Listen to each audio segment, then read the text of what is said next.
Hello everybody. So, switching things up a little bit this week, because I will not be able to do it on Friday, we will be doing Final Fantasy Friday on Monday, for, I guess, or it's Tuesday now, so,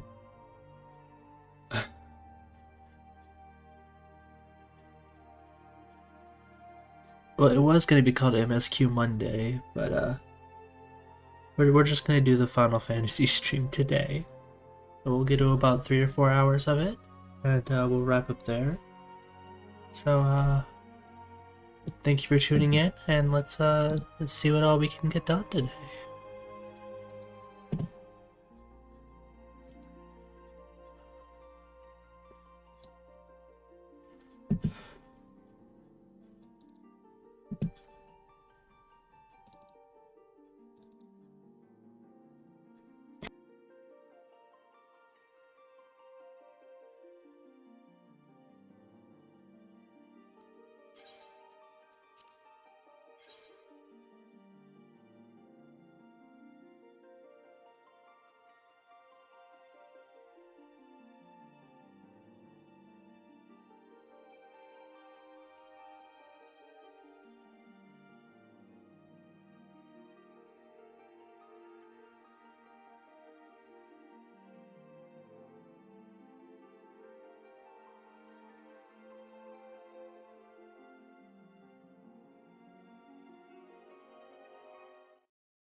Hello everybody.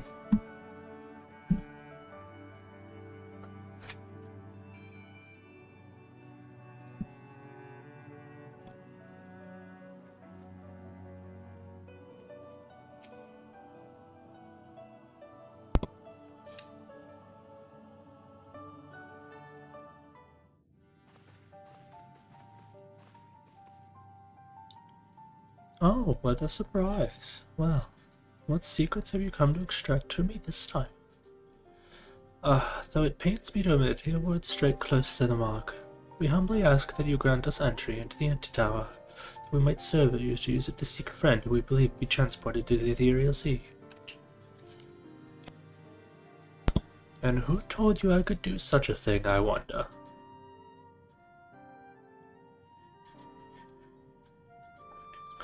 The tower was abandoned to its magical keepers 15 years ago. They have the run of the place now. If that is no deterrent to you, then by all means. Is that all? I felt for sure you would seek to dissuade us from our course, given your role as a custodian. Role? Hardly.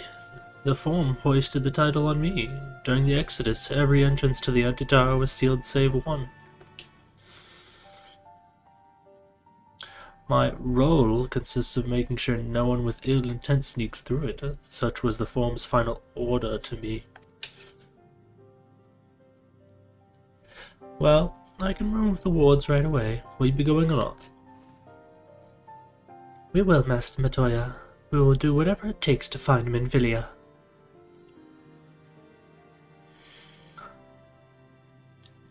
We'll see about that. You, Baldessian girl, you're staying with me. I need your help to restore the walls to the original state. The rest of you can go on the condition that you clean up the mess in the tower.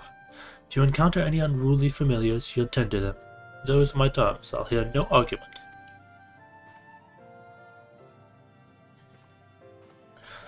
Well, it appears the mistress has spoken. Lead the way, Mayrish.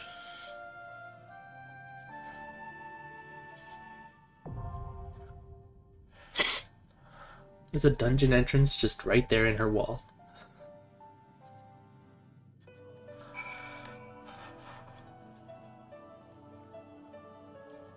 Well, as she said, away we go.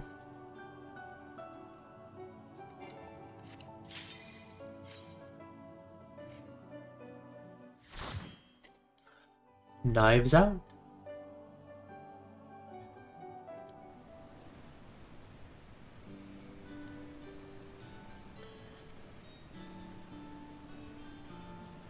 Wait, is this world upside down?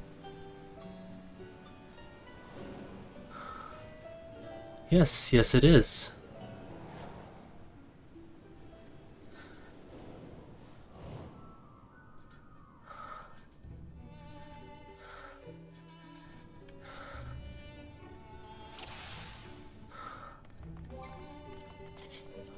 Let's actually see who's online right now.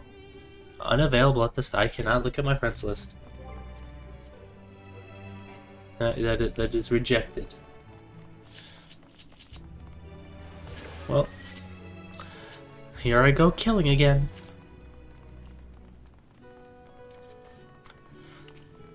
Ruggy. Blasted.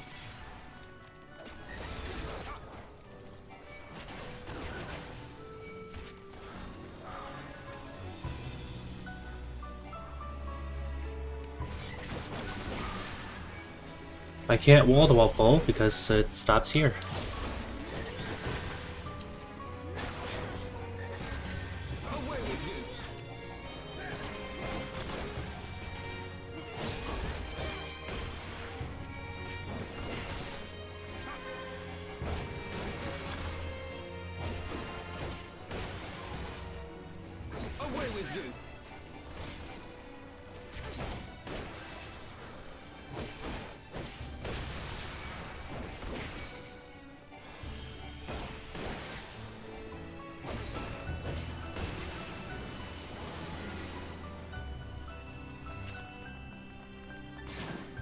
Oh.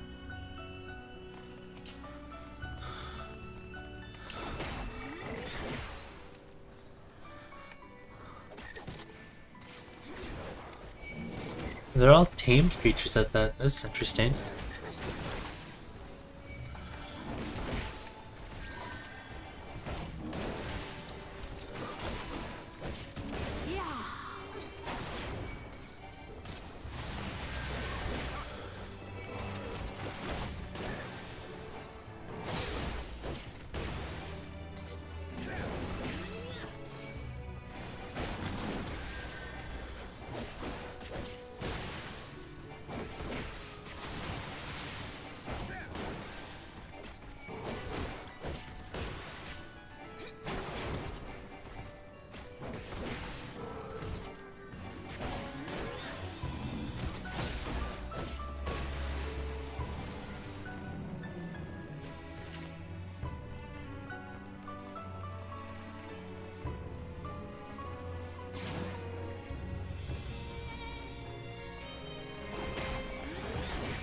I wonder if it's possible to do an unthink to trust.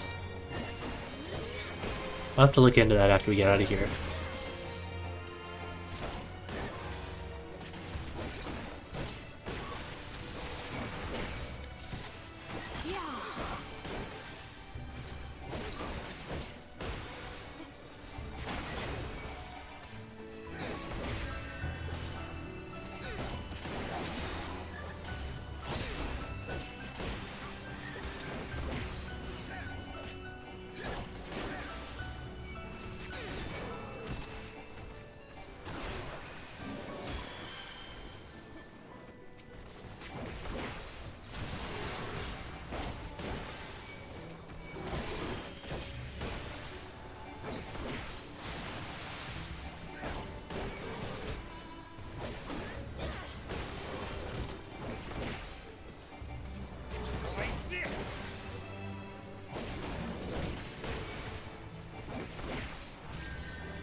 In just a moment, I will take a look at the conversations they had.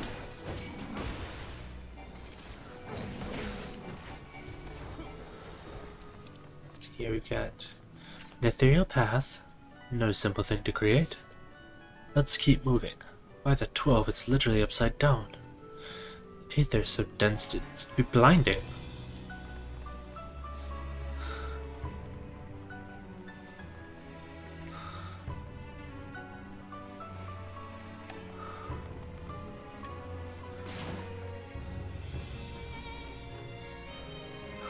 So do you think this last one's gonna warp us inside? Zuro Rogo. Dares approach the tower. Ones with ears will listen. Oh, to listen.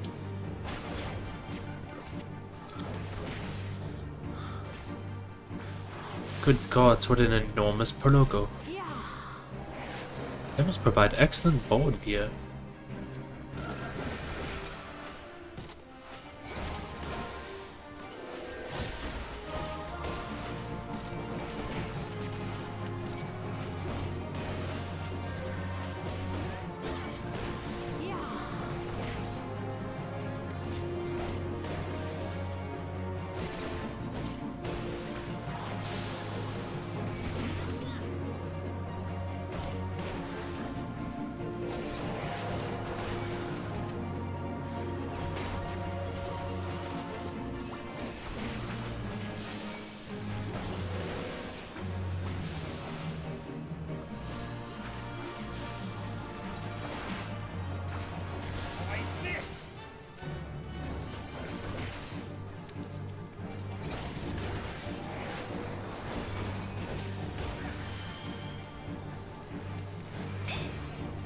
Oh.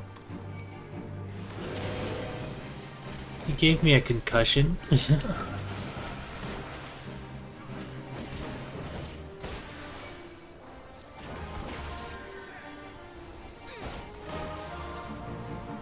Okay, so the attack doesn't follow you around.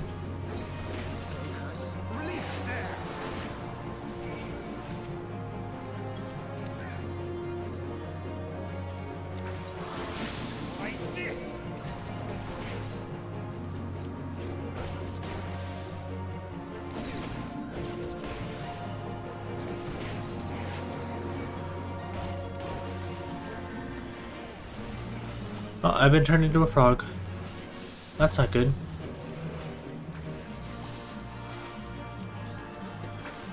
We're all becoming frogs. I have my pride. Like this.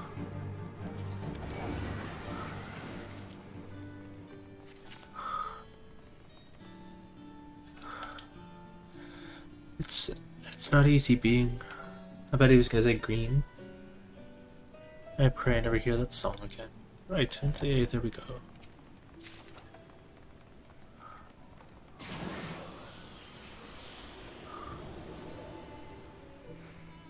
We just Peter Panned into the castle. Mimics. We finally found some mimics.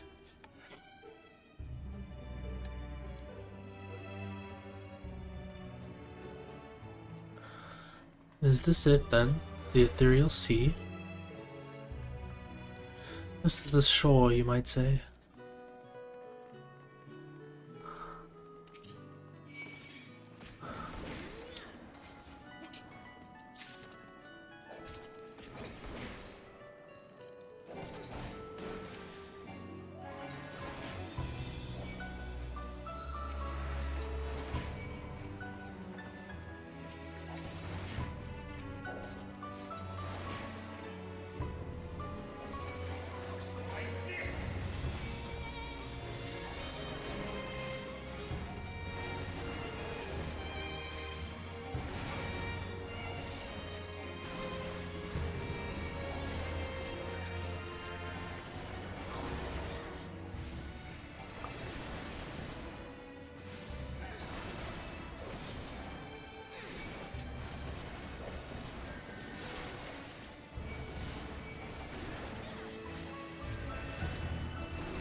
Just drop.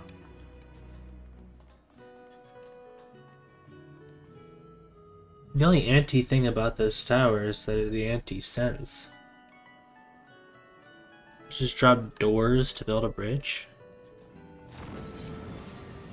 Oh look. Golems.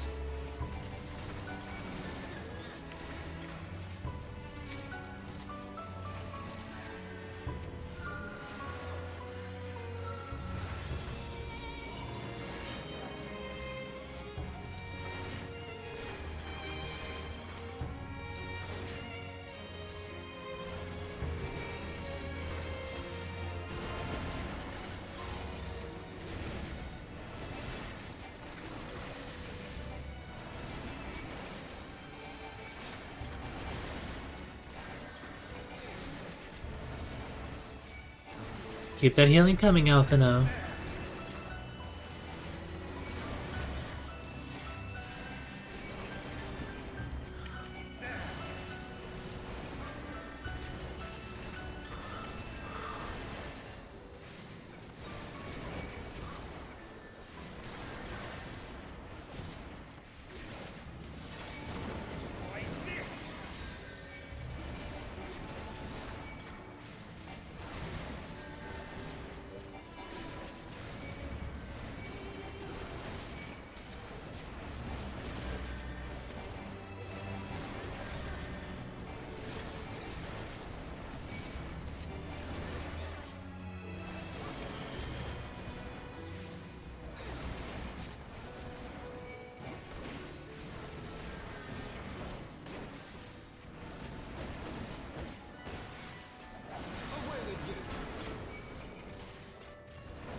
Alright, next up is Ziggy. More homunculi.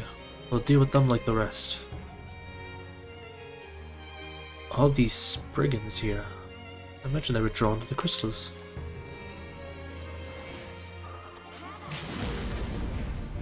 Alright, who just used a... Alright. Use Limit Break. See what I care.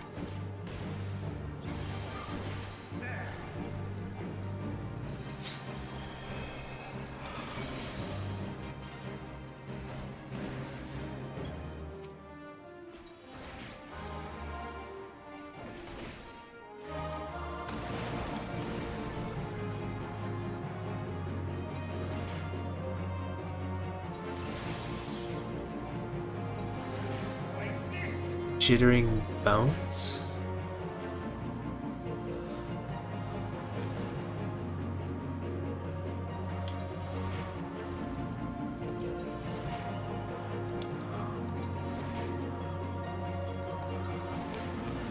I wasn't even sure if that was what I was supposed to do, but I went with it. And apparently it was the correct thing to do.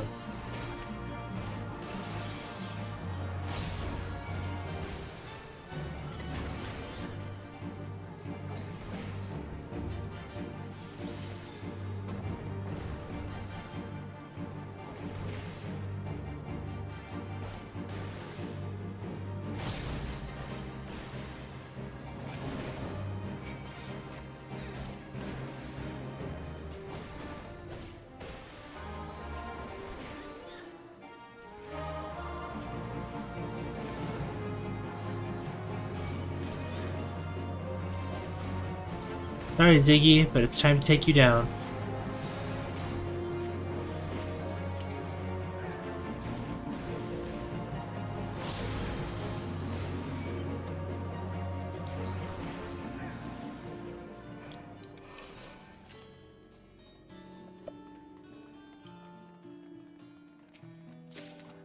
That was tougher than expected.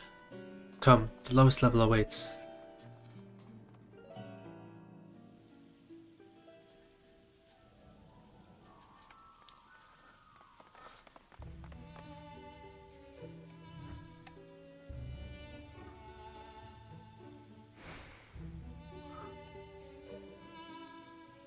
This place makes no sense.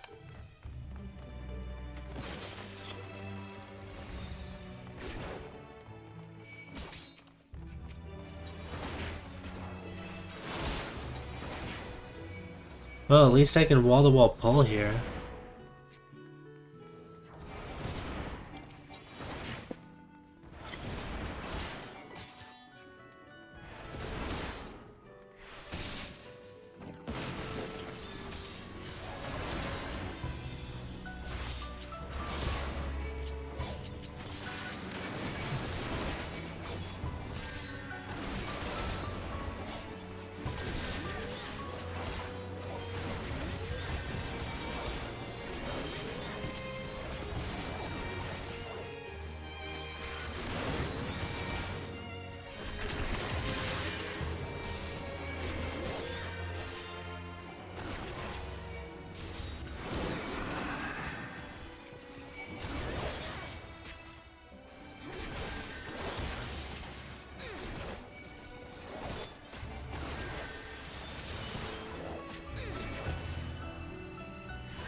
With you.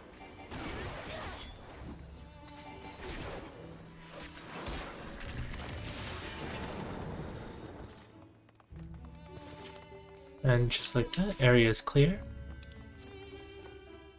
Even the candles burn upside down. How very surely on to observe over useless details.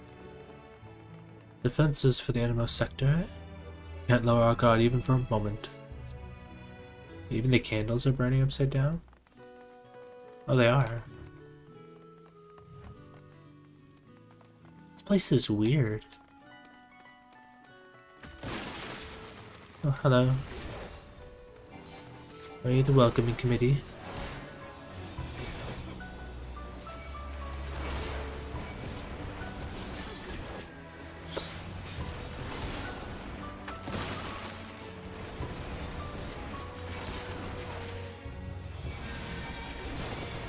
I must say I'm quite disappointed in the room service.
Let me guess, the centaurs drop next.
And there goes the Magus.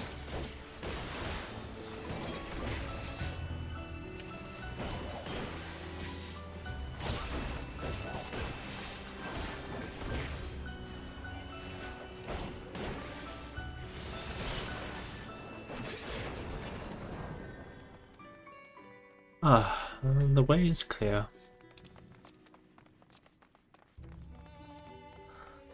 Wonderful.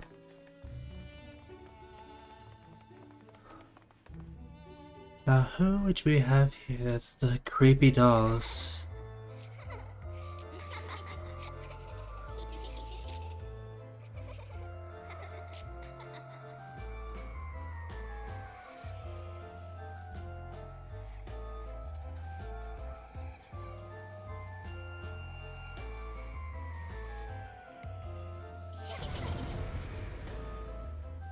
I don't like the creepy dolls. I don't like them at all.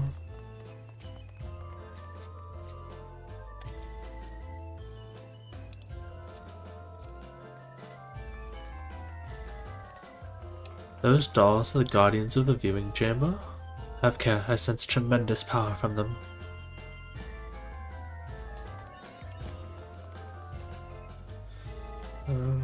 Well, let's get rid of the Brinas first, I guess.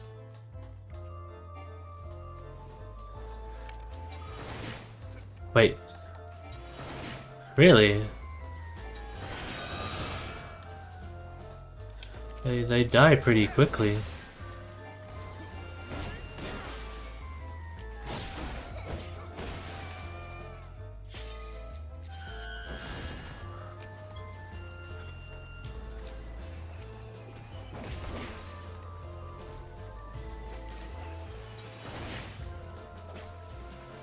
Something doesn't seem right. Oh.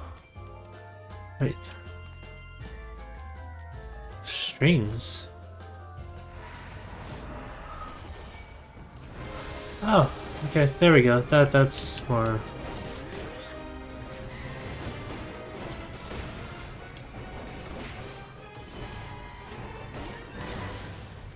That's more likely.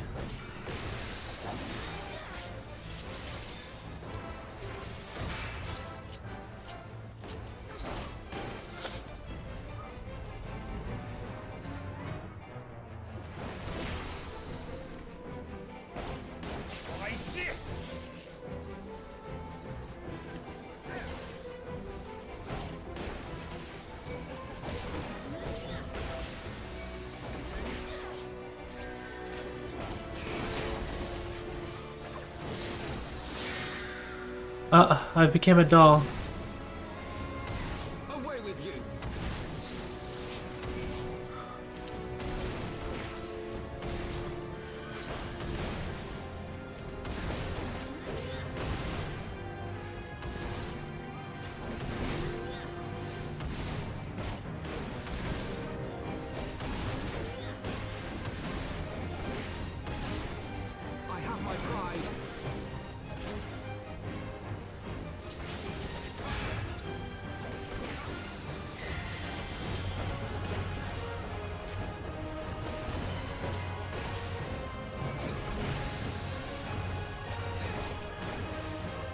She likes to hit me with knockdown, it seems.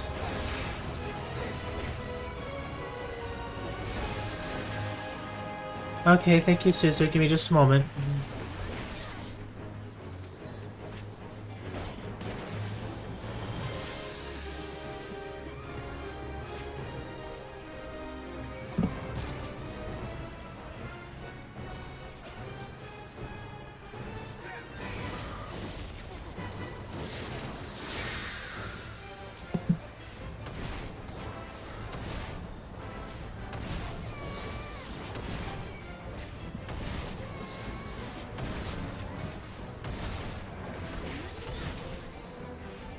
Away with you!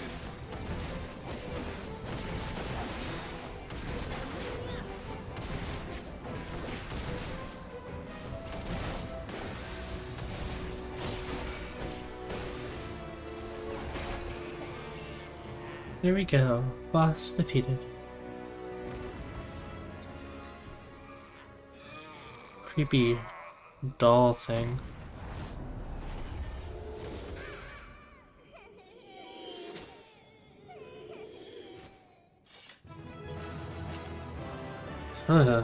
Creepy dolls.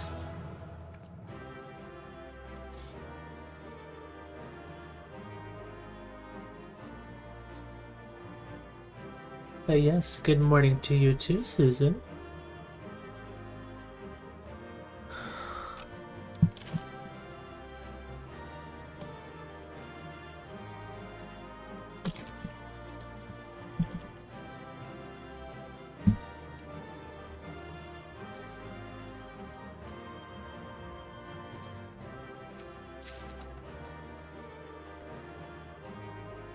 So this is the closest point to the ethereal sea.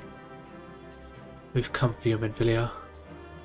Aether here is almost too much for my eyes.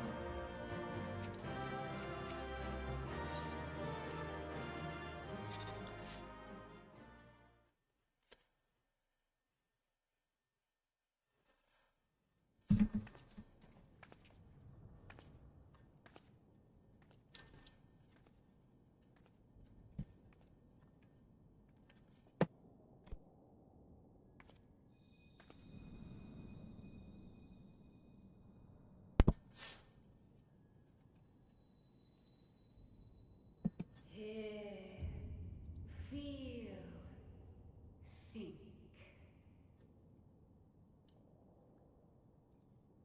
That doesn't sound like Heidelin.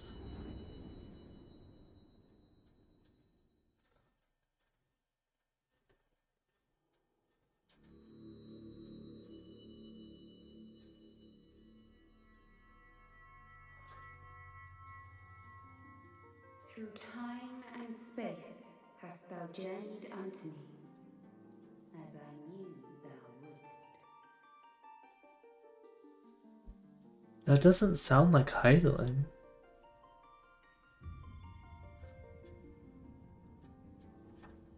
We are the word of the mother. We, who were once called Minfilia. Minfilia's been possessed? Much time hath passed for thee since the bloody banquet, since I hearkened to her word. Mother, Heidelin guided me towards Y'shtola and Thancred, that I might be swept up in their flow and delivered unto the ethereal sea. There, adrift and alone, her voice silent once more, I prayed for those we have lost, for those we can yet save. To her I would make an offering.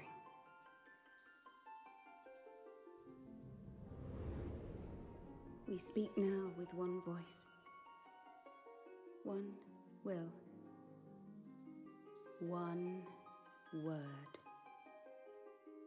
Unto thee we bequeath the most precious of gifts, the truth which lieth at the heart of this world.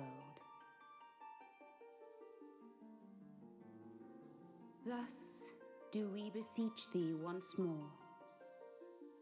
Hear, feel, think.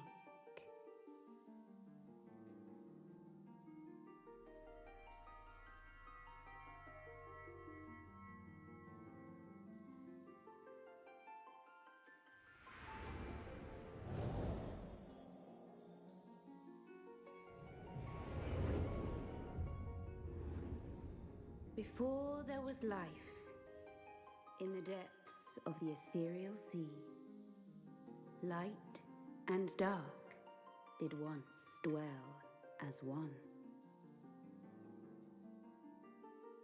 But the darkness coveted power, and the balance was broken. Thus was I forced to banish him unto the distant heavens, to forever remain apart, a moon bound.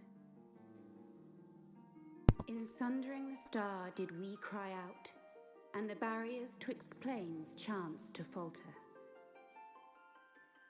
Across 10 and 3 were we then divided, reflections of the source, each possessed of a shard.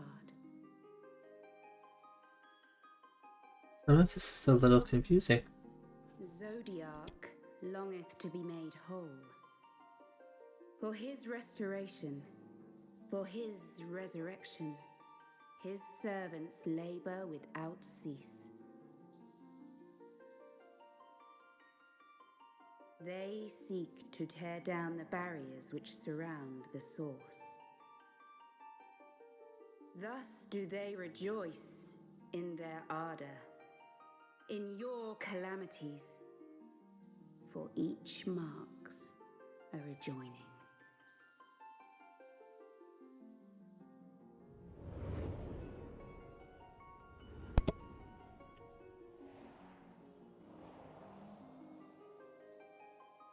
Seven times have they succeeded.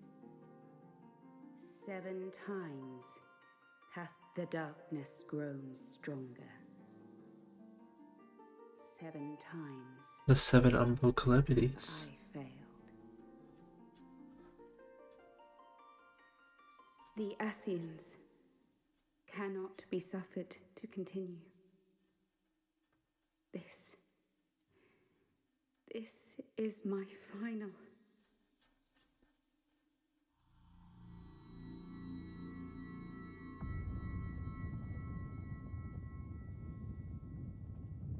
The crystal's power is all but spent.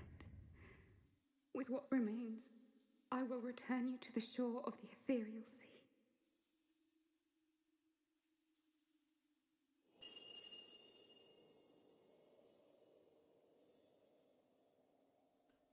But what Blessed about Menphilia? children, The whole reason we came here was to hold save her. forth and seek. Seek.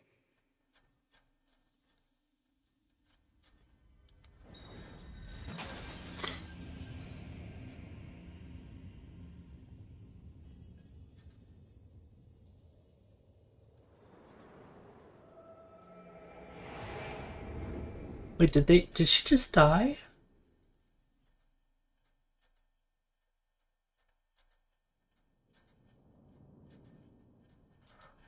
You've had another vision, haven't you?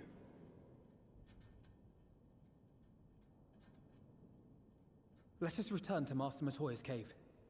Everyone will wish to hear what you saw.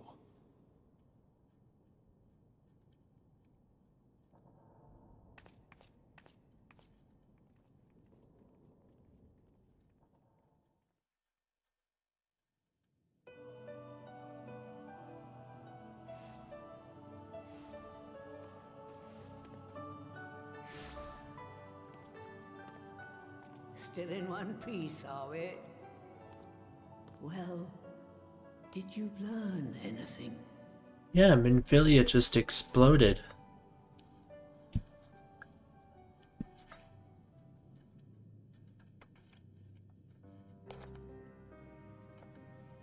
That was weird. sure I understand. Nor am I. Crier?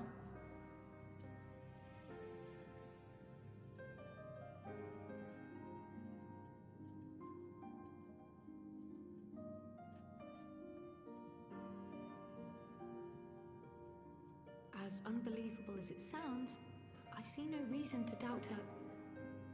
The word's tale. No one was more sensitive to the will of Hydaelyn than Menphilia. And if Hydaelyn has grown so weak that she can barely make herself heard, it is not hard to see why Menphilia, having joined with her, might struggle to maintain her own form. What? Why would she need to maintain her own form? Are you saying she's gone?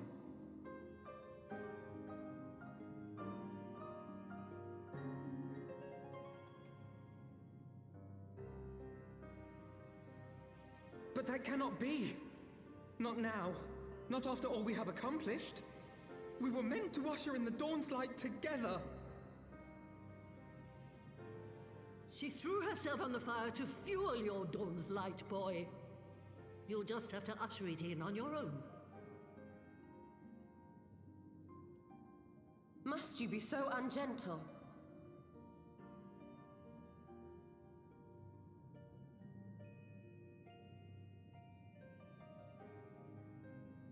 Tell me about the Scions, boy. The Scions of the Seventh Dawn lay before Eorzea's salvation. Whenever the realm is threatened, be it by Primal, Ascian, Garlean, or any other, we take up arms in her defense, that all in Eorzea may live to see a brighter tomorrow. And that's very noble of you. But in chasing after these lofty goals of yours, you seem to have lost sight of some basic truths. To win a war, you must be willing to do whatever it takes. To fight, to kill, and if necessary, to die. The path you've chosen is paved with the dead. Walk it with your eyes open, or not at all.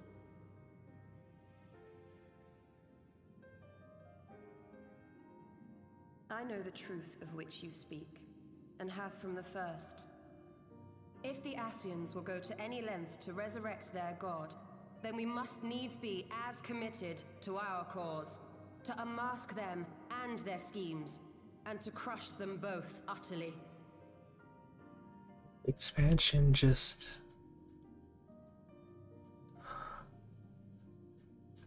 Come, there is much to be done.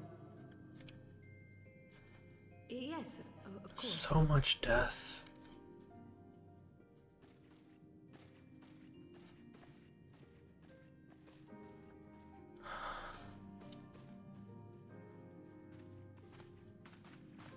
Thancred, wait!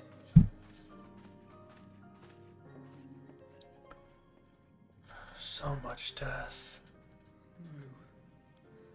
No, this is all wrong.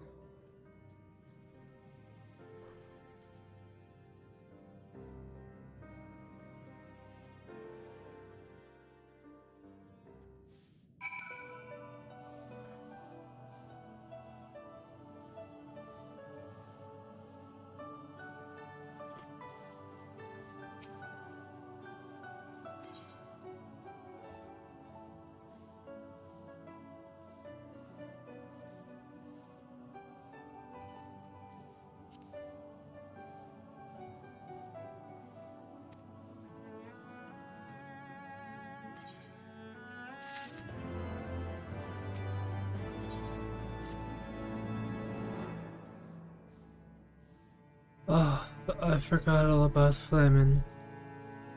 Oh.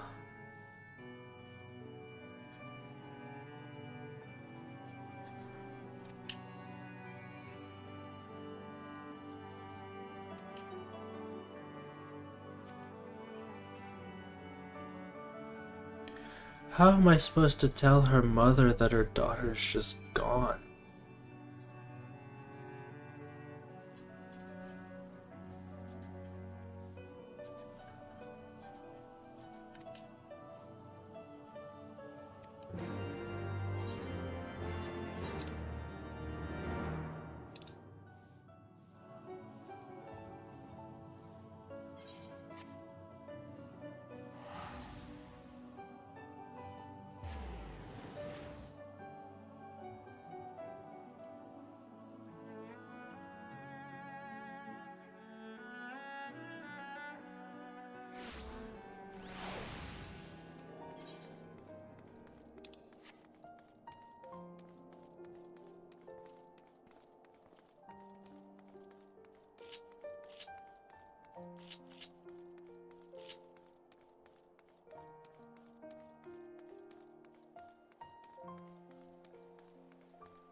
pleasure to see you again, my friend. I take it you received our invitation. Yes, I did. Good, good. You of all people should be present.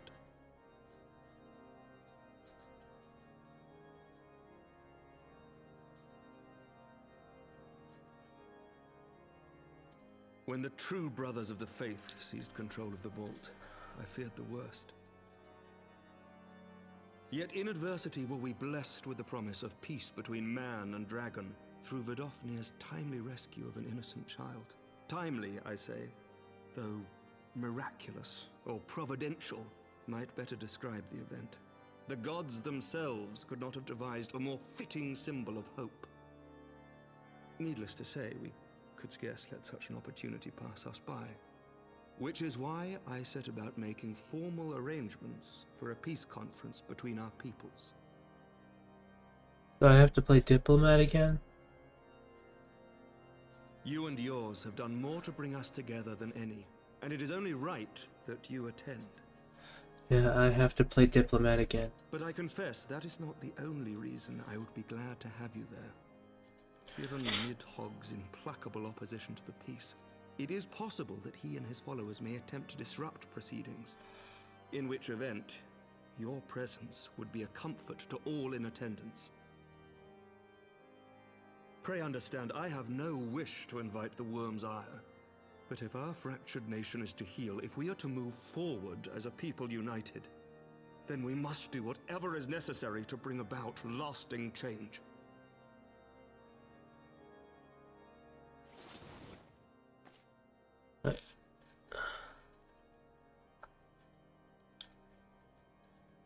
When's the last time you slept? Tis nothing. Lucia cautioned me against giving vent to my passions, lest my wounds reopen. It has not been easy reaching out to our opponents in Ishgard, many of whom sympathized with the actions of the true brothers. But in so doing, we have limited the influence of the zealots. The people are ready, my friend. This conference must go ahead.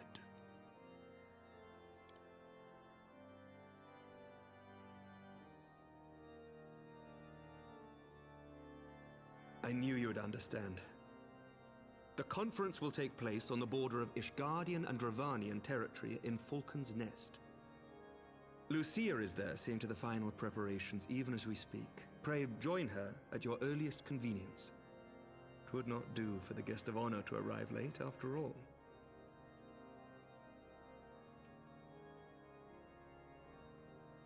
Oh, and one more thing. A drink. We should make time for one. Once the conference is concluded, I mean. By my reckoning, 'tis long overdue.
can't do it. Okay.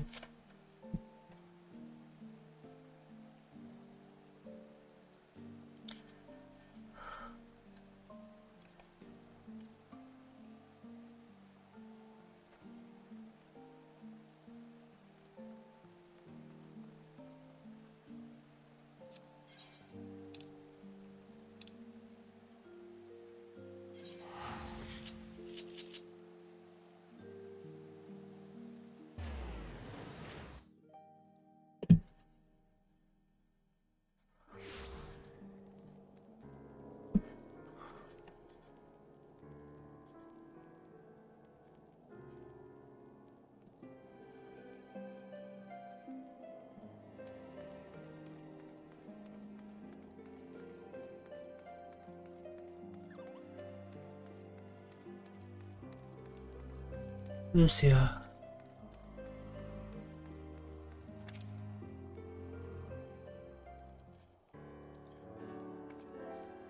The Lord Commander said you would come, Mirish.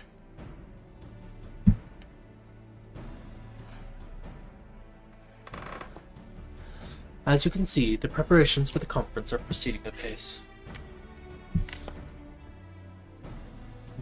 Mark well the curtain above. It conceals a relief that will be unveiled during the conference. The Masons labored day and night to see it finished on schedule. Sir Emmerich wanted a symbol which would endure long after this conference is concluded. I think he will be pleased by the result. It was not my war, and I made it mine. To see it draw closer to a resolution fills me with a strange hope.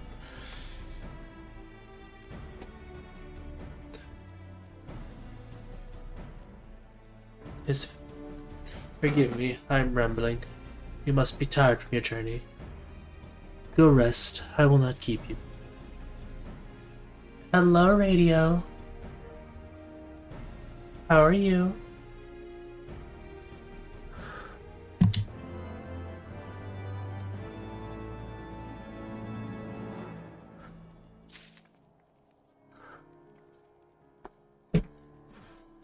Yes, I am streaming, yes.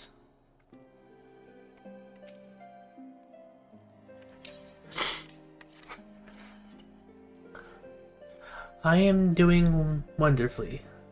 A bit cold, but wonderfully.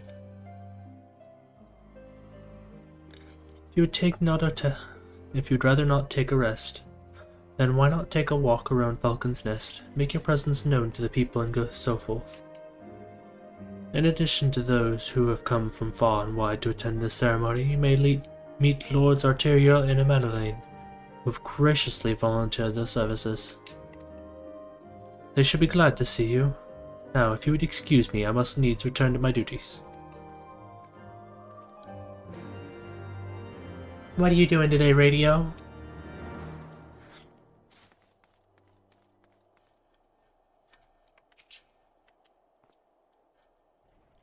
I'm glad to see the rumors were true. What met me, Mistress Pandemonium, and fear not. I've no intention of begging your aid for this and that. Everything appears to be in order. My only lingering concern is with one of the convictors that might not have been informed of our plans. As I recall, Vidofno may pass directly over their encampment.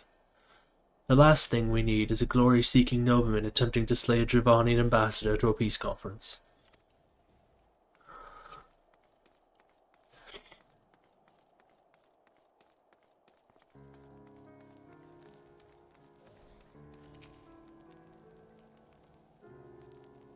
Just woke up?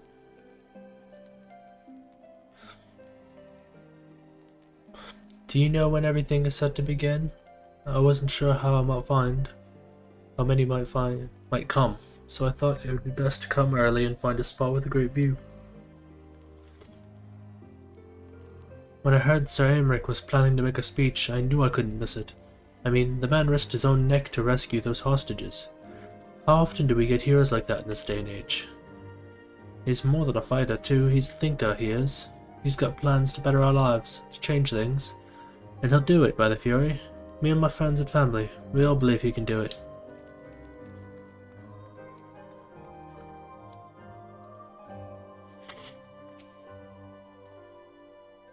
Bloody exciting, isn't it? Not just peace with the dragons, but with all of them heretics besides. Don't misunderstand. We've got a healthy fear of being bathed in dragon fire. That being said, the heretics did far more to hinder our efforts here in the past, so hearing that we're close to reconciliation comes as a great relief.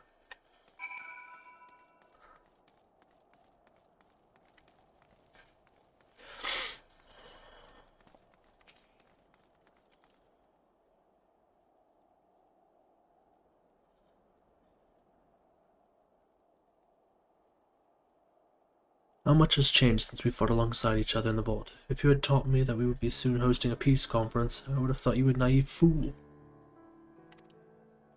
Yet here we are. They're preparing to make that fantasy a reality. And here I am, laboring to make it so.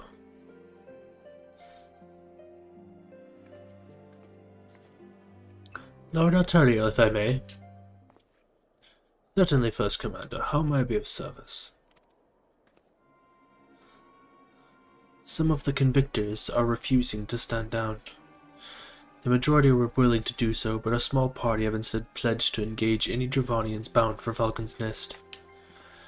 Fury take me, they would defy Sir Emric's commands. If they attack Vidofnir, will not come to that. But to see that it does not, we must needs hasten to their encampment. They should be far more reluctant to oppose us were a lord of the house Forton present. I understand completely. Let us depart at once. But ere we do, I must ask, would you look after Madeleine while I'm away? As you know, he has ever been impulsive, changeable child, but recently he seems to be suffering from a bout of melancholy. I thought to lift his spirits by having him assist with guard duty, a simple but honourable charge, unlikely to expose him to danger given the presence of other knights. Alas, he has taken no interest, and I fear he may abandon his post in our absence. All I ask is that you keep an eye on him until I return, exhausting though that may be. Thank you, my friend. I promise I will not be long.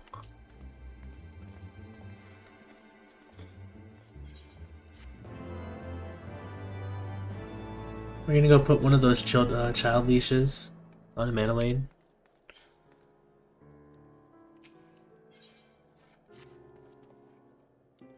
I'm rather busy at the moment, old girl, guarding this tavern, as it were. Oh, I see now. Arturiel thought I might be derelict in my duties, eh? The nerve of my brother to question my dedication. But since you're here, mayhap I can put you to proper use? The wasteland beyond the walls must be kept safe for travelers, yet I have been forbidden from leaving Falcon's Nest. It wouldn't do for our esteemed guests to be devoured by wolves, oh no. Yet that is precisely what will happen if we do not cull the roaming packs. Your map, if I may. Right there. Those are the points our scouts marked for patrol. I'll leave it to you, old girl. Come, Poleroy, I must return to my rounds. Oh dear. Do be careful, my lady.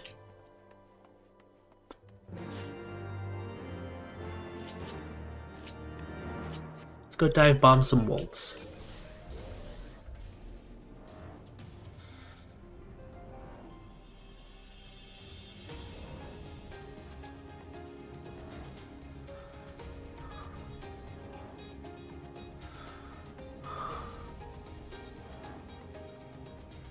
Ah, here we go.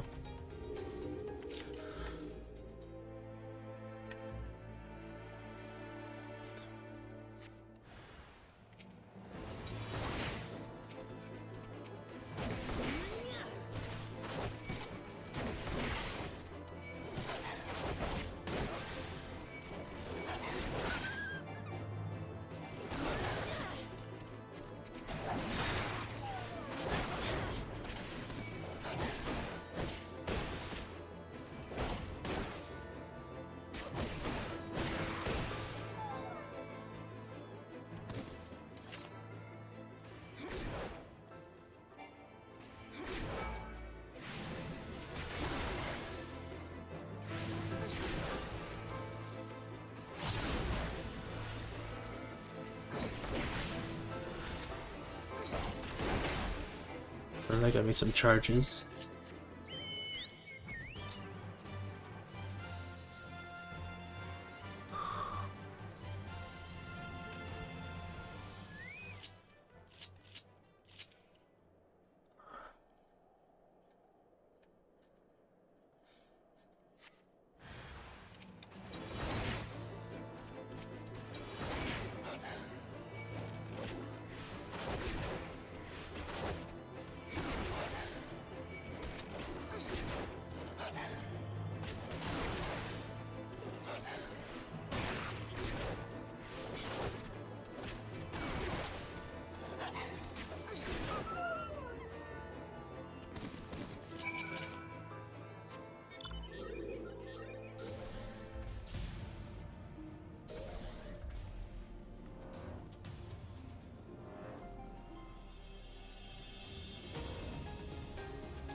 Marish Pandemonium, Wolf's Bane. Please me to inform you that we have completed my rounds, and that all is well in Falcon's Nest. Oh, and there was a grizzled filly looking for you. You know, the one who made that arsonist confessed. Clever that. Thancred, was it? He was asking after you. Anyway, once I noticed the garish weapons he was sporting, I deemed it waste to leave him be. I dispatched him to an area I neglected to mark on your map. Yes, this one. If you hurry, he might still be there.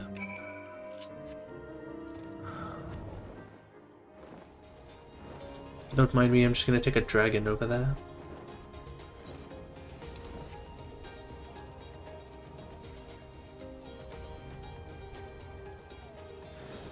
Oh, and a blizzard is rolling in.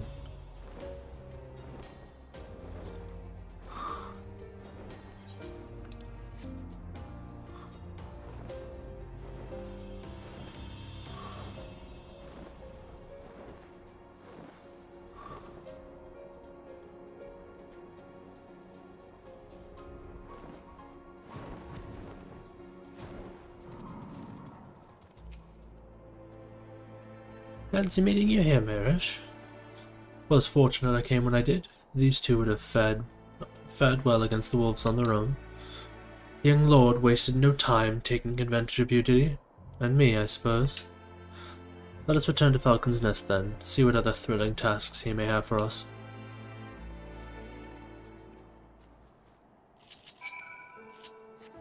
So I came over here for nothing?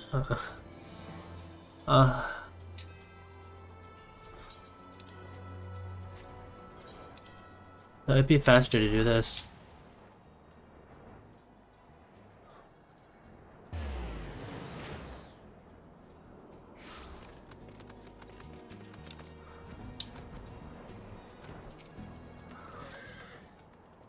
And there we are, a pair of gallant heroes if I ever saw them. Comrades in arms, have united at last.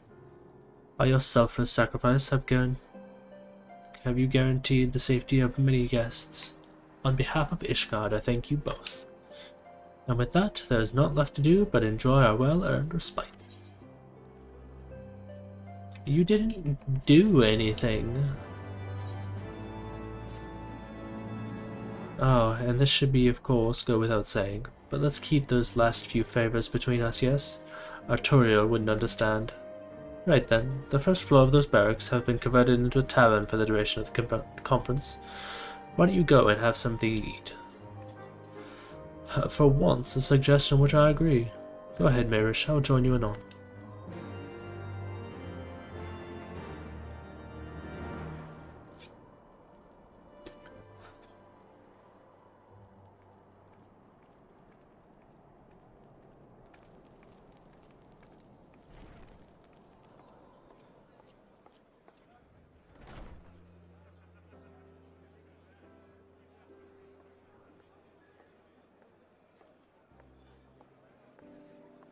Welcome, welcome! Find yourself an empty seat and I'll be with you in a moment.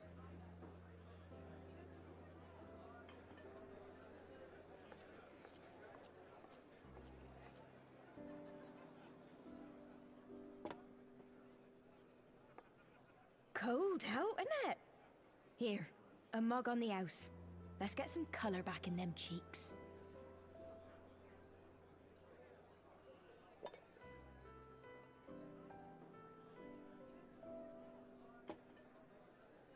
Freed food will be a bit longer than usual. We've got a lot of hungry folk to feed, what with the conference and all.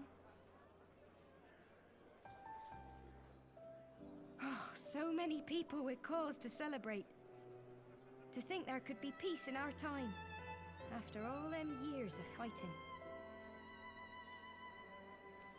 When I heard about the conference, I knew I had to come. I knew I had to be here, to do my bit. My husband, he died fighting the dragons, you see.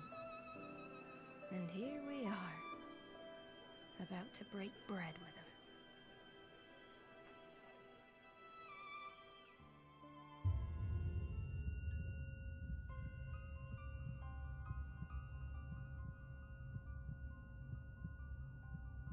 You were right, mother.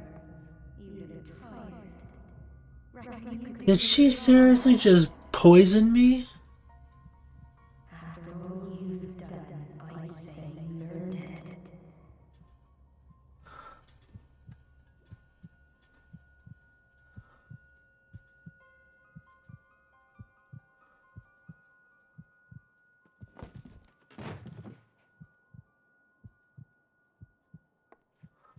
Sleep now. Sleep. Sleep and leave us to our affairs.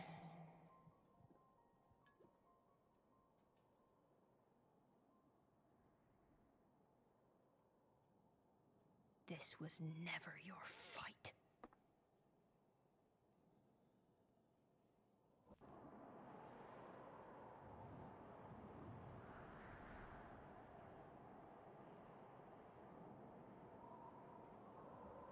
Nothing goes our way.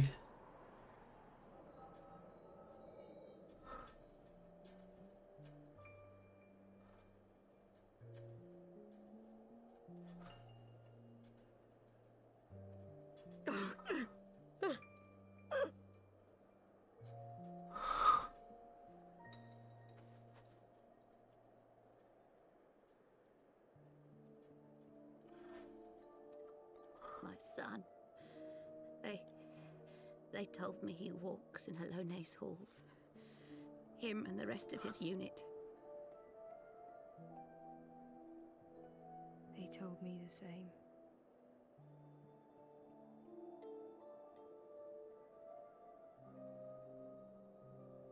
I expect they think it's comforting.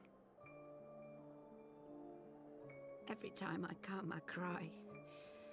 I cannot bear to remember, but to forget would be 1,000 times worse. Yet that is what they would have us do. Accept this truth for the sake of peace. Bury the past and look to the future. But he was my future. My flesh and blood. My heart.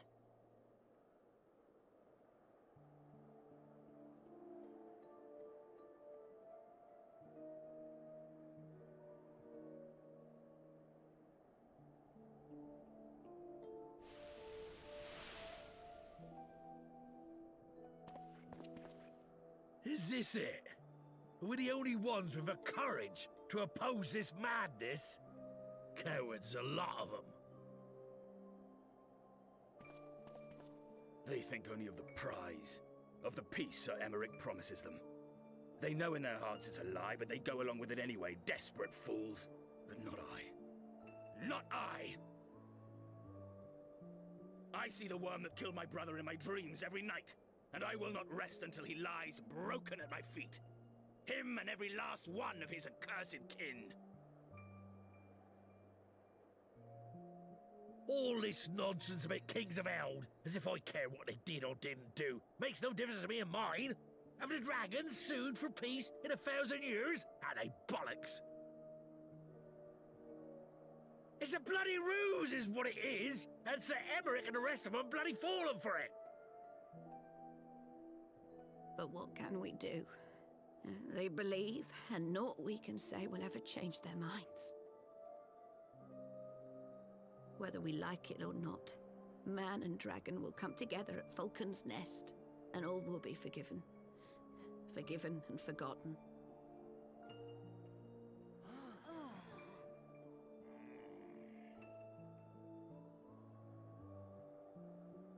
No.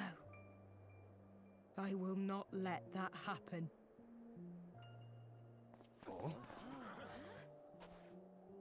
They will remember the true face of the enemy. I will show it to them. And we will rise up against them once more.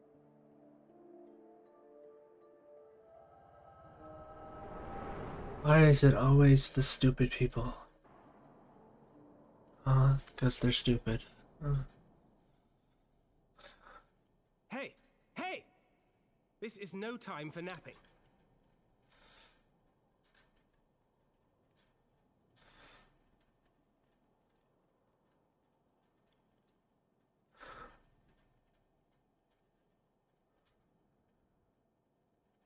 Do you have your wits about you? Good. Whoops. I did not mean to do that.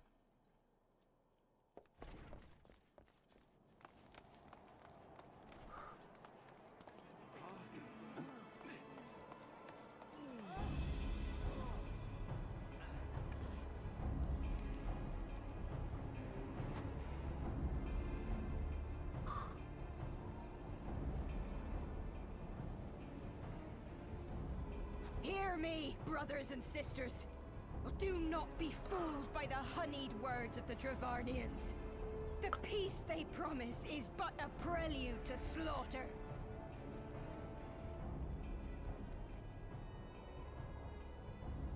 Remember your husbands and wives never returned from war. Your children torn apart by fang and claw. All your loved ones shown no mercy. Does not your heart cry out for vengeance? Your blood boil at the injustice? Remember the face of your enemy, brothers and sisters. Remember it, and strike back!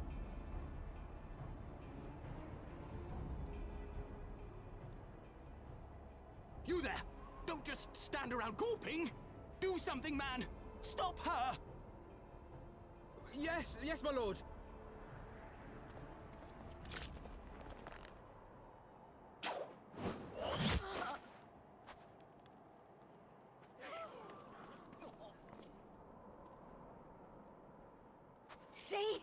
See here the true nature of the Highborn. With lies and deception they lead us to our doom.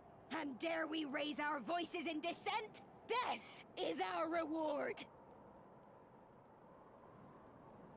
This is the choice they have given us, brothers and sisters. Death by dragon's fang, or death by nobleman's command. Death to all we hold dear. I spit on your choices, noblemen! You will take no more from me! No more! No more!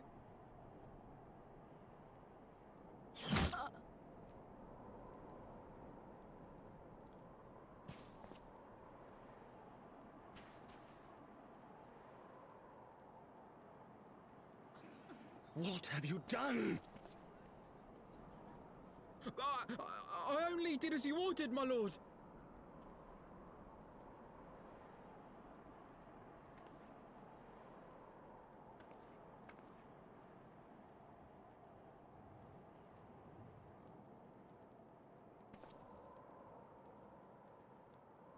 I gave no such order. I did not. I never meant for anyone to...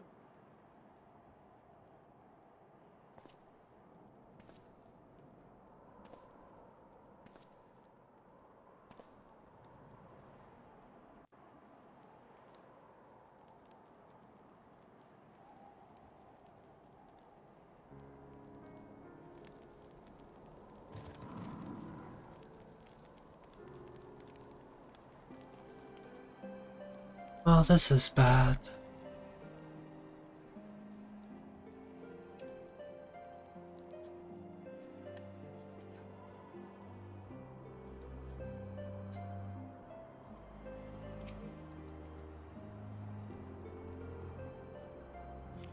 I dare say they couldn't have played out any worse, but the post commander and Lord Otoyo are not here to take control of the situation. I spoke with a messenger who said that they would be returning shortly, but until they do, naught will be done. Lord Madeleine has retreated to the barracks and is refusing to speak to anyone. Therefore it falls to us to ensure that order is fully restored. Come, let us walk the streets and speak with the people.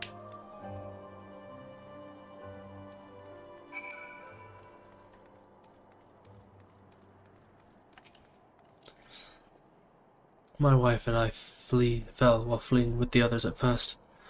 The Chirigans tended to our bruises afterwards. Those mad fools have ruined everything, and for what?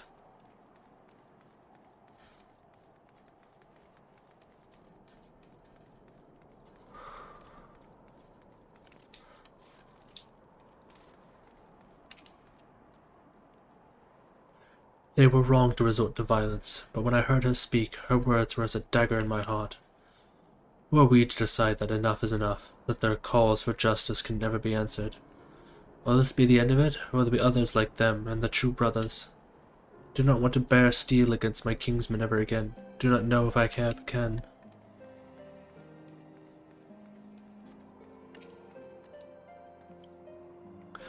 I had heard the rumors that the young lord was a drunken fool. What imbecile thought it would be a good idea to let him have the run of Falcon's Nest?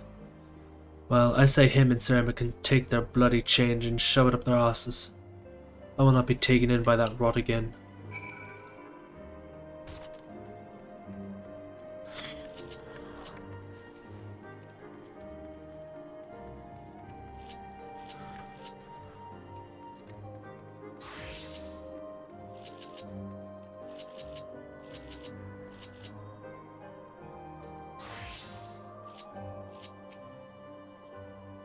Well, what say you? So, the violence is past, but the people are far from recovered. That is to be expected. For the moment, it appears that no innocents were harmed by the guards. The blame for all casualties can be placed squarely upon the protesters. Nevertheless, the people will not soon forget the image of a young lordling ordering the public execution of an unarmed protester, one whose words resonated with the hearts of many. After all, who among us has not lost loved ones? Hydrant, you bastard! Hydrant!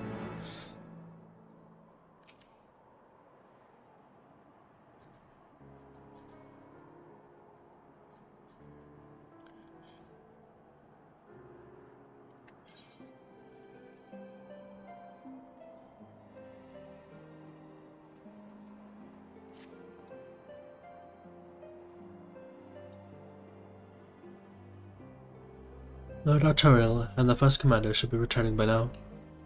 To the tavern, then. The first order of business will be to speak with Lord Madeleine, and I somehow doubt that he has moved an ilm since we saw him.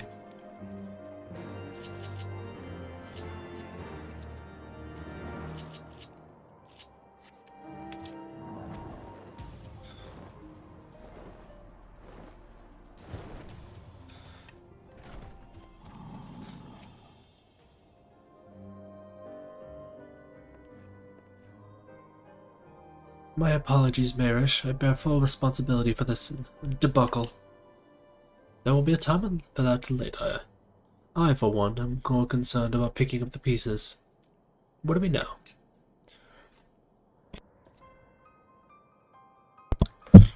According to the initial reports, the protest was orchestrated by the young woman whom Lord Madeleine ordered shot.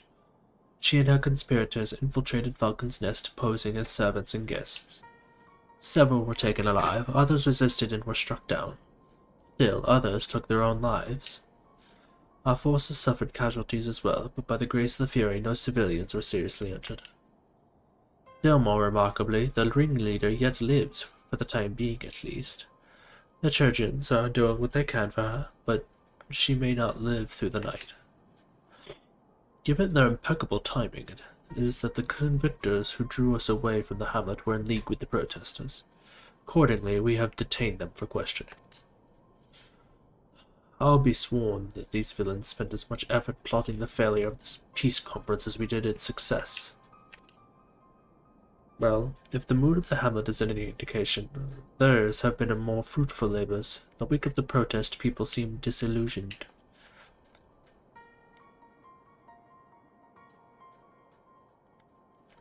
You spoke with them then? I see. Sir Emmerich placed his trust in me. It will be difficult to explain what has happened here. Remember how far we've come, First Commander. The late people's faith may be shaken, but we convinced them before, we will do so again. We can find but a means to remind them, to show them once more the promise that change holds for all. Then this tragedy, too, shall pass into the past.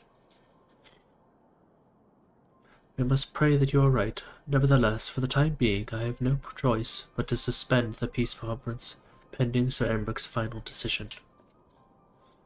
Under the circumstances, I cannot leave Falcon's Nest.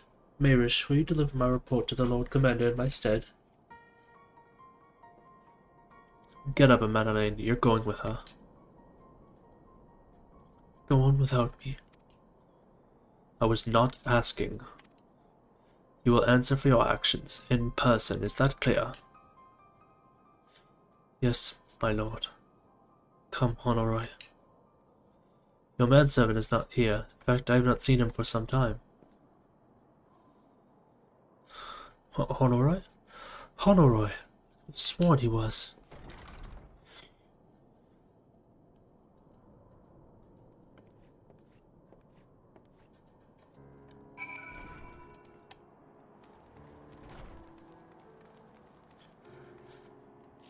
If I gotta search the whole area, best do it from the sky.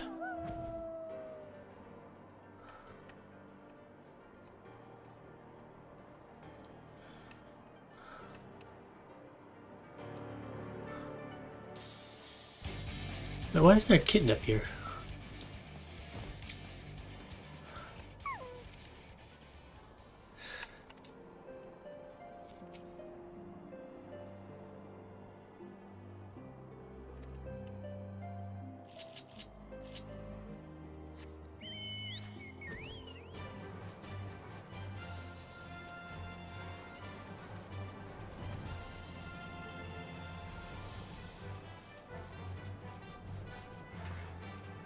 Oh, there he is. What are you doing all the way out here knocked out? What is... huh?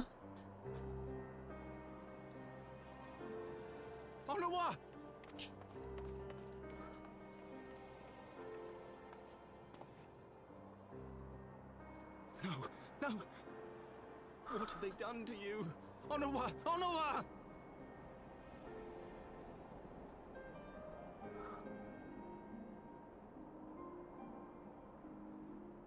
Is that you, my lord? You seem rather flustered. Because of you, you imbecile!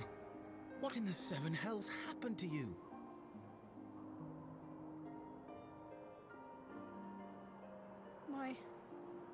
My apologies. Some few of the guests expressed a wish to leave, and I implored them to stay. It would seem they took issue with my request. Oh, gods forgive me. If I had only been more careful with my words.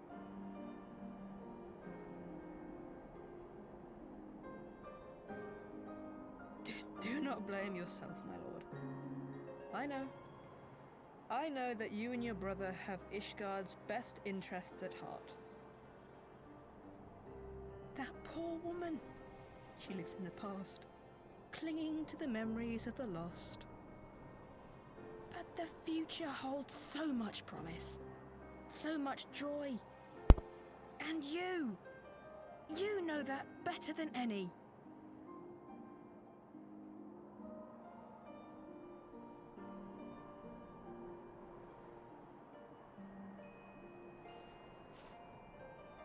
Onowa? We'll just be unconscious. Calm yourself. The boy will live. But it's imperative we get him inside and into the care of a Kairujin without delay.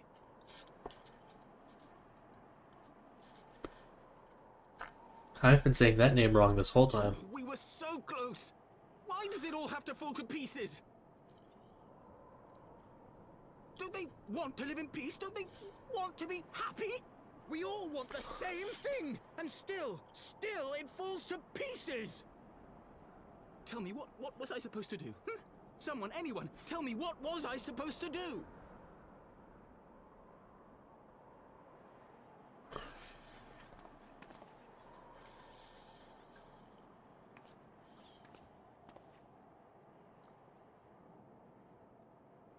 Stop looking to others.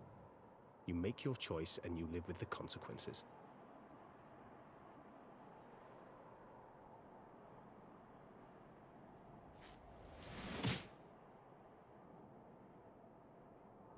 And what would you know about consequences?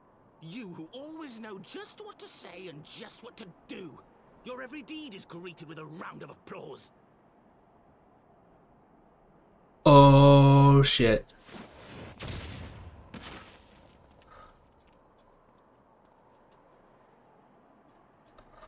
You You know nothing about I have fought tooth and nail for the people I hold dear. Done everything in my power to save them. And I have failed. Learn to live with it. I have.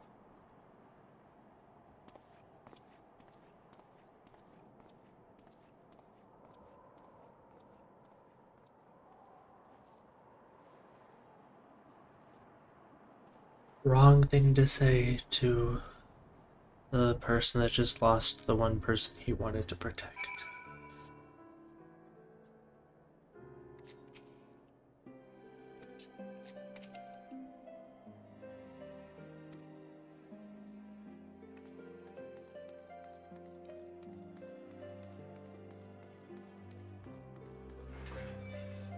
Yikes.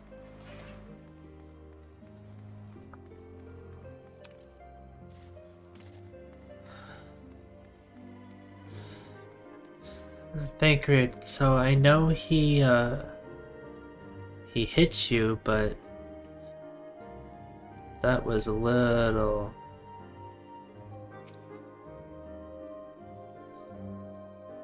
I may have overreacted, but it needed to be done. He was becoming hysterical. I understand you desire to... the desire to look for reasons, for excuses, to convince yourself you had no choice. But the past is the past, and there is naught to be gained from reliving your mistakes. I know this. I know this. But he... You hit him pretty hard.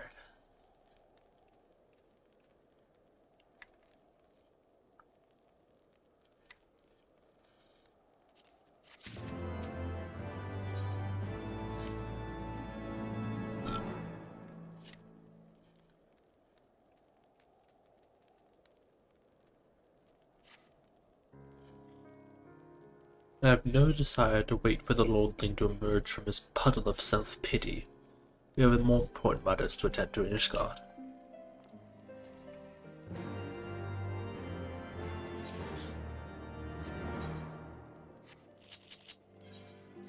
My actual equipment locker looking like... Yeah, I get to the point where I need to start dropping some of this stuff off.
Word of the demonstration, its resolution outstriped you, Mayrish.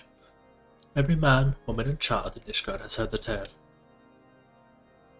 is rumored that my youngest lack of judgment was to blame.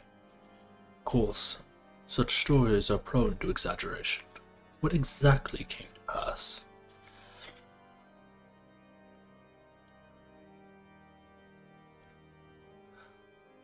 Well, protest happened, he gave the order to stop her, and his knight shot her. I see. So that is the truth of it. Regardless of his intent, the result is undeniable. It's furthered the cause of this misguided few who cannot let the past go. In an instant, the delicate peace we were poised to forge is once more beyond us. dwell so deeply on the war and the vengeance it begets, only for that too to be taken away. Is any wonder that they were left bereft?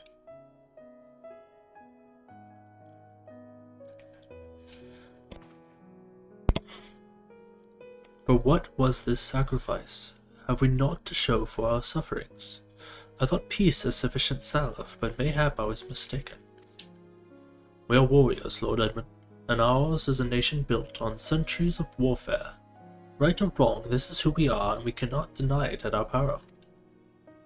To hold on to the past without being beholden to it, we must needs find a way to honor the sacrifice of our forefathers without glorying in their excesses.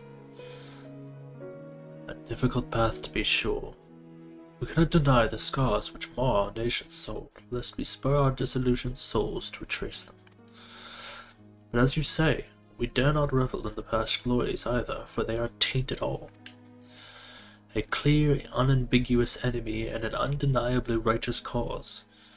'Tis a bitter reflection, but lies through they did long serve to unite us.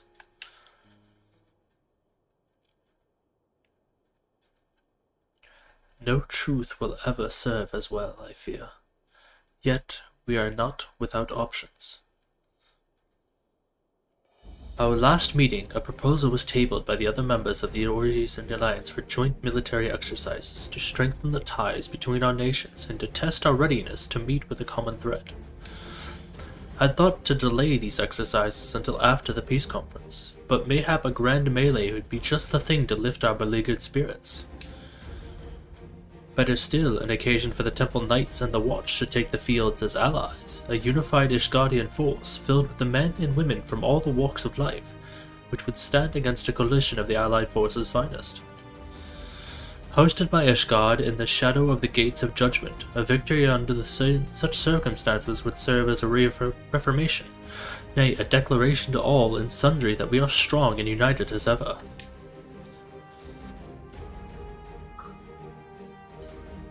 Such a victory would do much to fan the flames of patriotism if it is true, but if should we be defeated, though even to hold our own against the cream of the three nations must be presented as a triumph.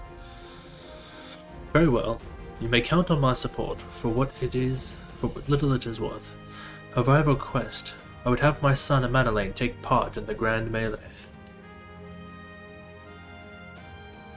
By his deeds he has brought me shame upon Ishgard, and so his deeds would bring him honor to our nation.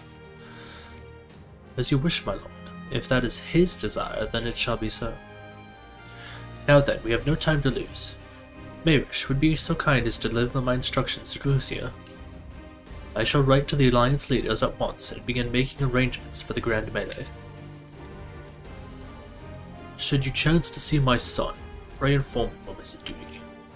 He has not yet already returned, he will soon enough, making every effort to avoid me.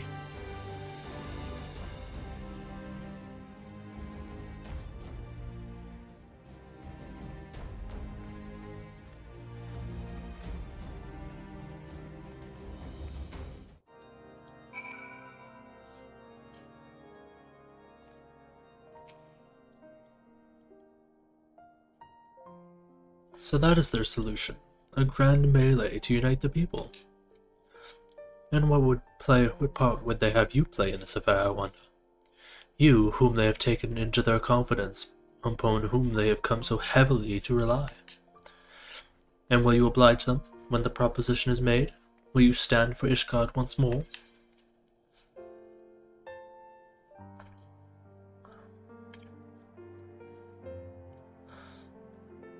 I fight for my friends.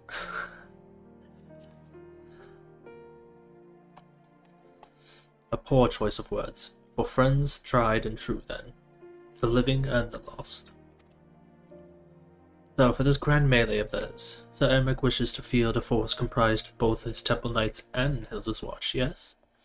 I can only imagine what she will have to say about that. In fact, a curiosity compels me to go and see for myself.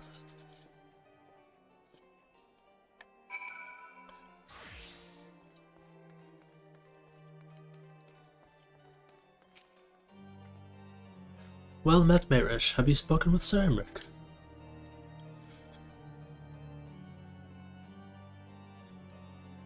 I was aware of the Alliance's request. No, Ceramic would turn these exercises into a spectacle for the masses. It is not that I doubt the efficiency of such a plan. Indeed, I know its effectiveness only too well, having witnessed it firsthand. Nevertheless, he has not once given me reason to doubt his intentions, and these are desperate times indeed.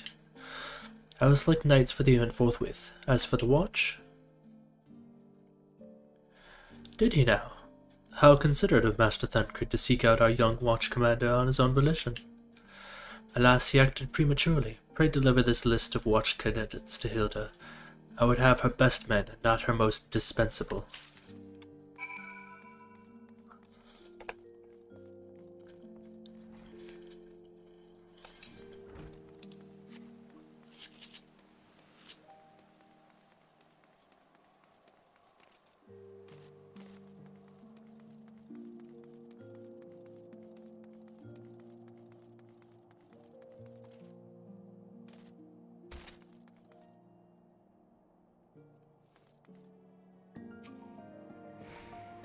Thancred's been telling me about the Ceramic's Grand Soiree.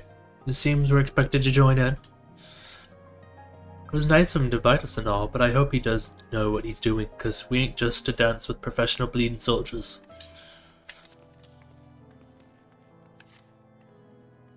Well, well, seems the first commander's gone and hand-picked her guests. Can't say I disagree with her choices, though. She's got a good eye.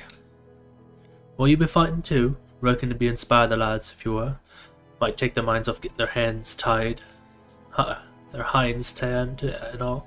Think about it, eh?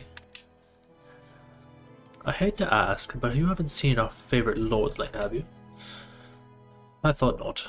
On the assumption that he is not to be found in his father's loving embrace, I suggest we split up and look for him. I will search the foundation, and you with the pillars.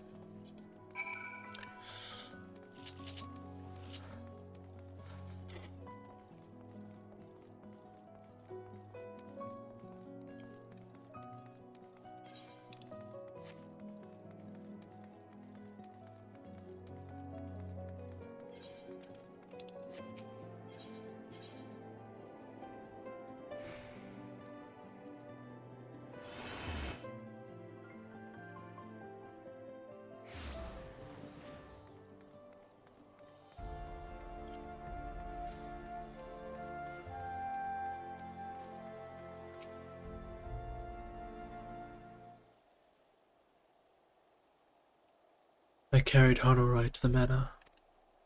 Our best chirurgeons are attending to him as we speak. He has yet to awake, but surely he will. So father has volunteered me for this grand melee of theirs. My beloved family, always making my decisions for me.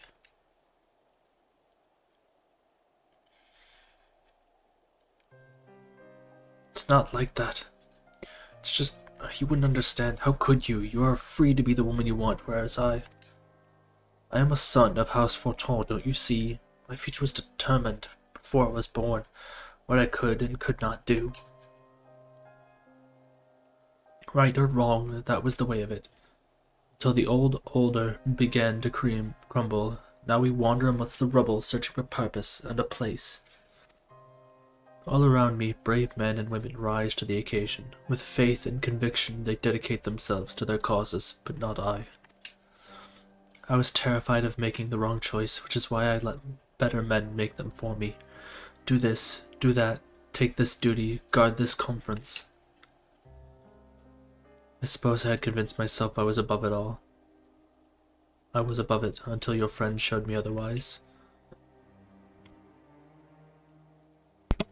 When I saw Honoroy, I wanted to scream. I wanted someone to blame. But in the end... So you see, I cannot meekly bow my head and accept Father's command. Such cowardice is what brought me to this point.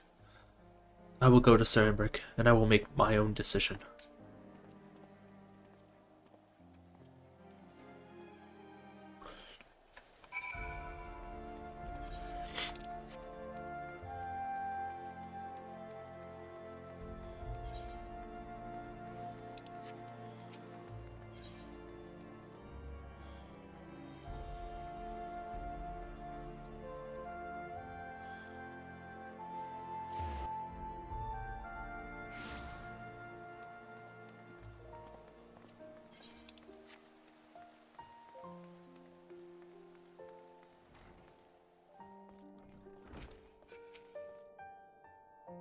The Lord Commander is not to be disturbed. May I ask what demands? I see. Very well. You may enter. You should recognize me by now. What do you mean?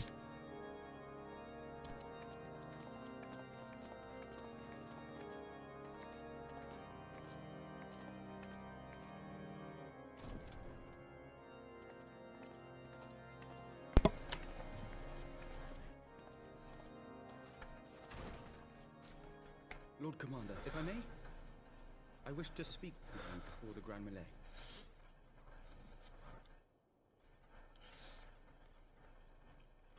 Proceed. How do you do it, my lord? How do you lead with such certainty, when so many of our countrymen will not hear of peace with the Dravanians? Some of them hate you almost as much as the dragons themselves. They decry you as a patricide in the streets. They even tried to kill you, for God's sakes. Yet still you march on, undaunted, where no archbishop dared to tread. What is your secret? Where do you find the strength?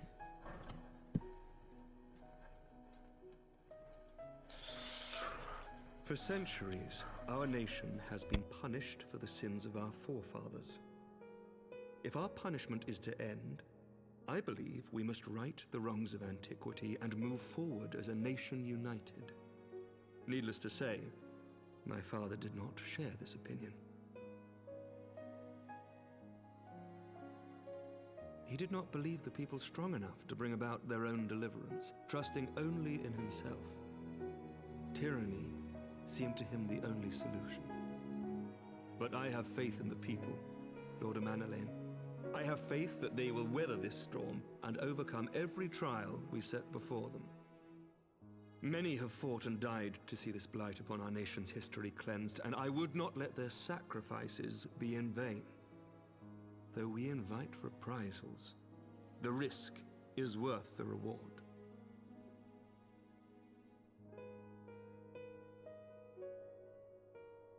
I want to believe. I do.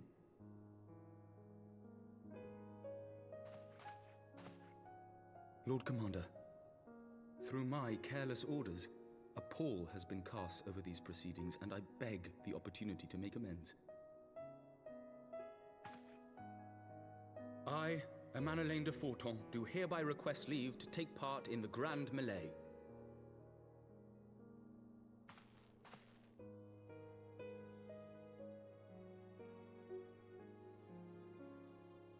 Who am I to deny such a heartfelt plea?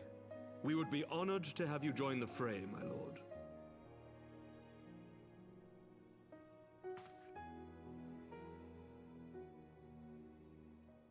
You will take charge of the Ishgardian forces?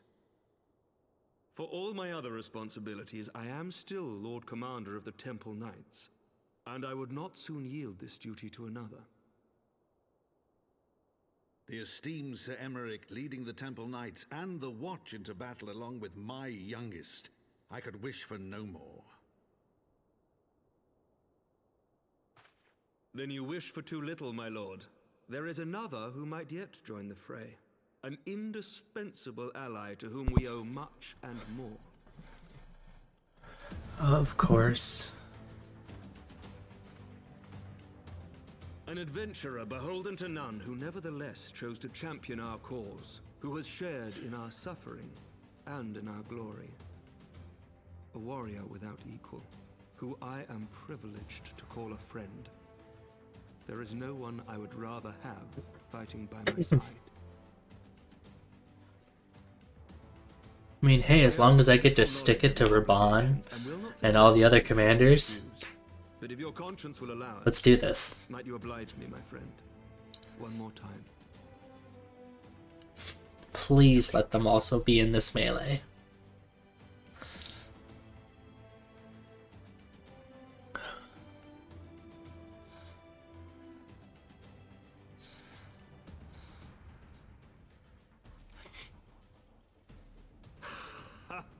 Together we shall give the people a spectacle for the ages, a celebration to mark the dawning of a new era.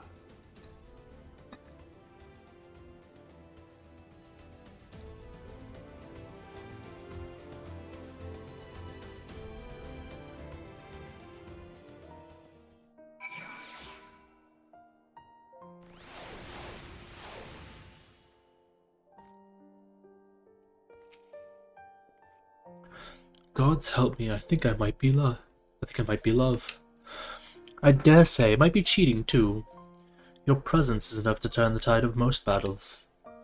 And did you see the way his eyes lit up when you nodded? It was a look of boundless relief and joy. One would think a politician more practiced at concealing his emotion. Still, his honesty does him credit. For a moment I was fair inspired to pledge myself to the cause. But that would be improper. This is their fight and yours, but not mine.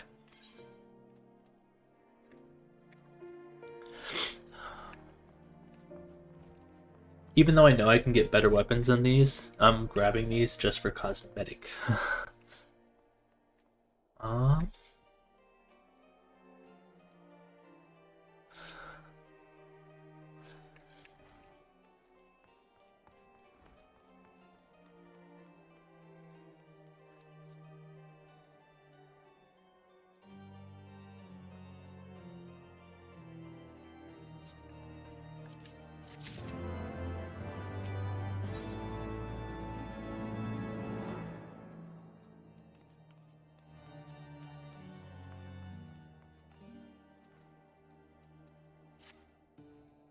The Amic informs me that the Alliance leaders have agreed to the proposal.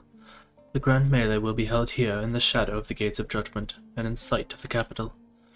An announcement has been made. The Allied forces are currently en route. The eyes of Ishgard are upon us, Marish. We must not fail. A rare opportunity to see you put yourself against the Allied forces outside of the Cardinal, perhaps. Would not miss this for the world.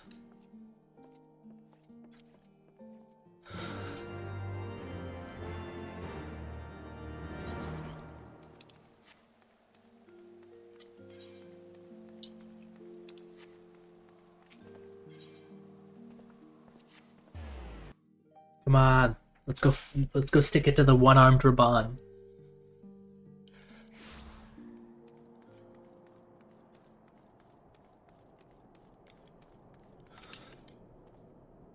There she is. I must say, you wouldn't appear. I began to question. Nothing, never mind. To think that we were mere moments away from facing the cream of the heroes and soldiery in battle. That I am mere...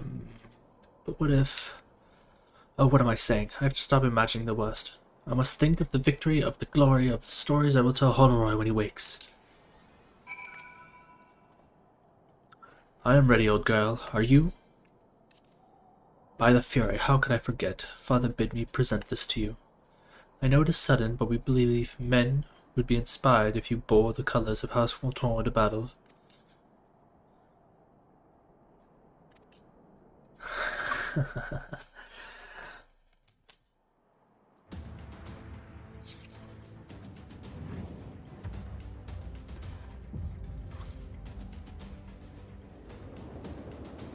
Hello, Raban.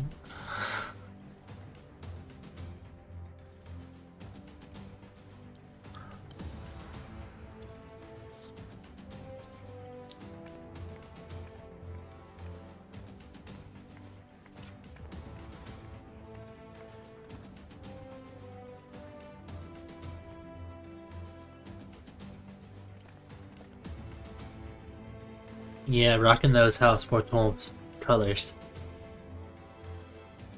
Let all here present heed well the rules of engagement. I'm like half the size of everybody here. Oh, if this was a Lalafell, oh my goodness.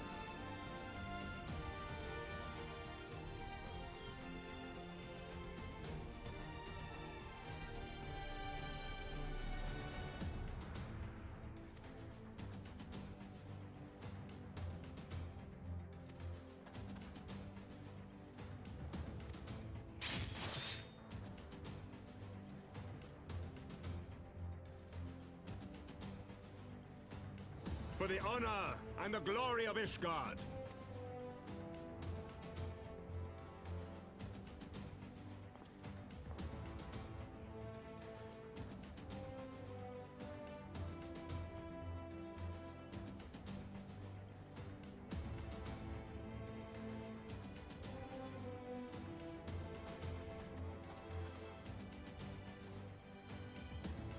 All is ready then. Brave men and women of the Eorzean Alliance, let the grand melee begin!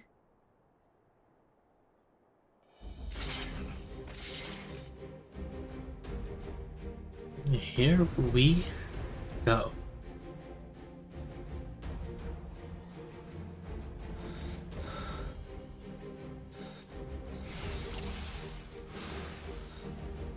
Bring it on, Raban.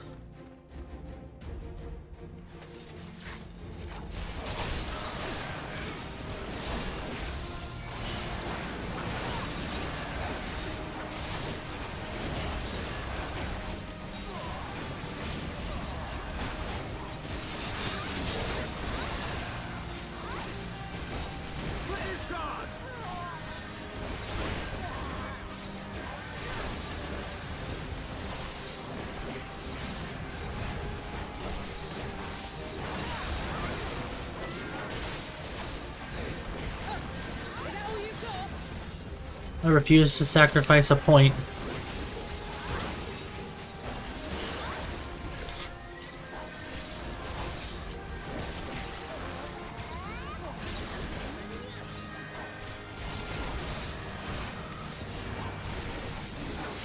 Oh, they actually got a point off of me.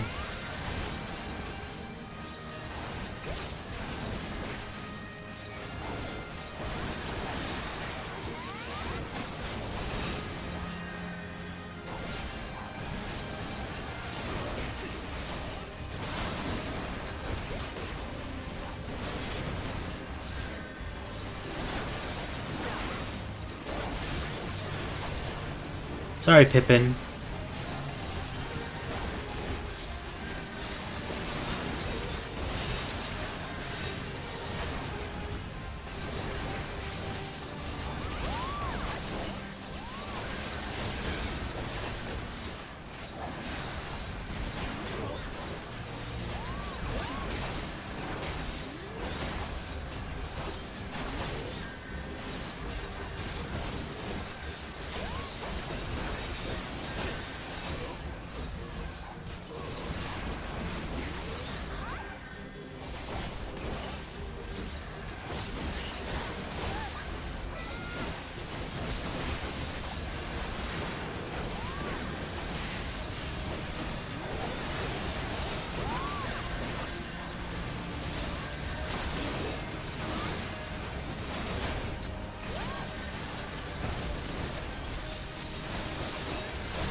Oh no, I used it on myself.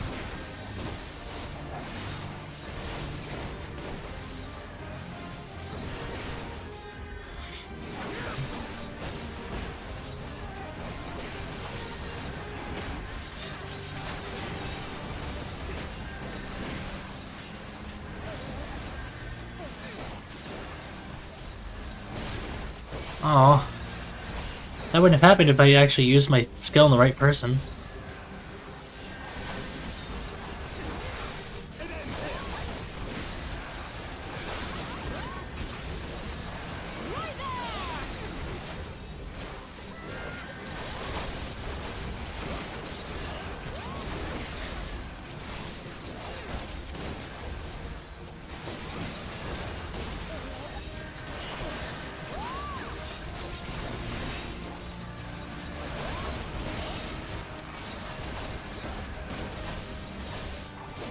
I was really hoping to fight Raban.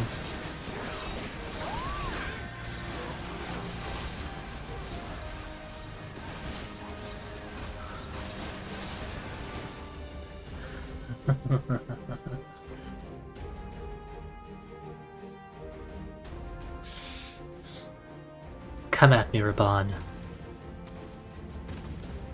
Wait. What?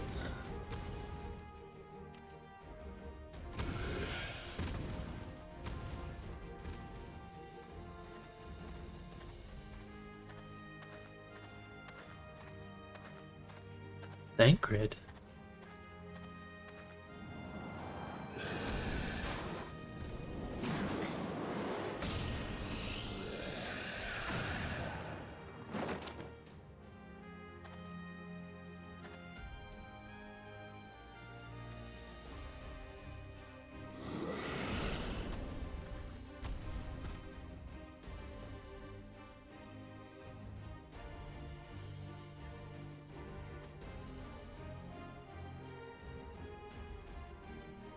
All forces, form a line on Marish, now!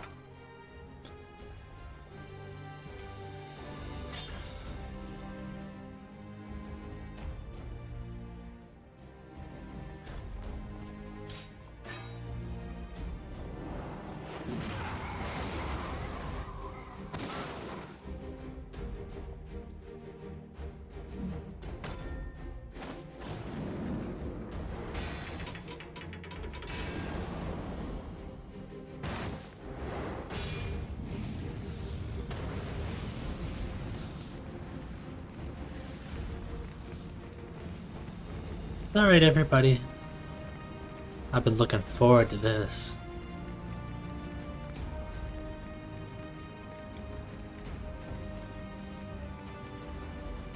Damn it all.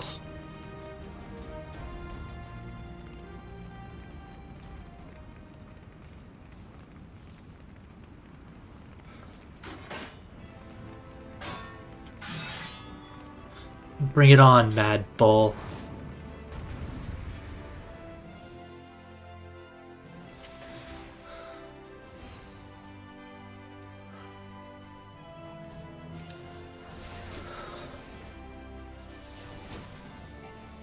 Alright, I guess I'll start the attack.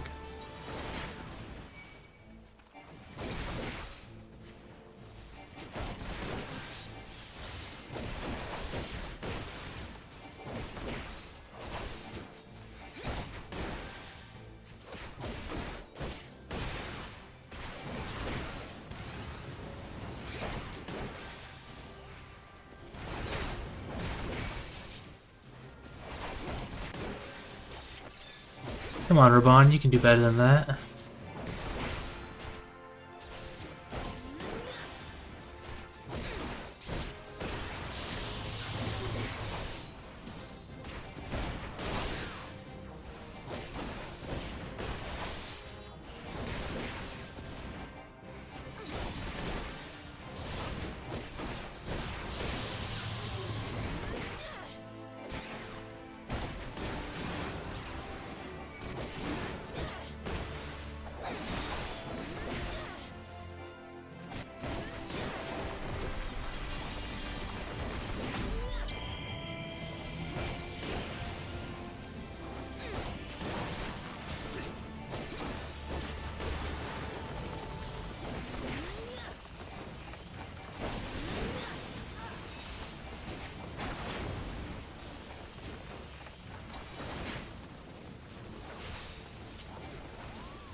Come on, show me what else you got, Raban.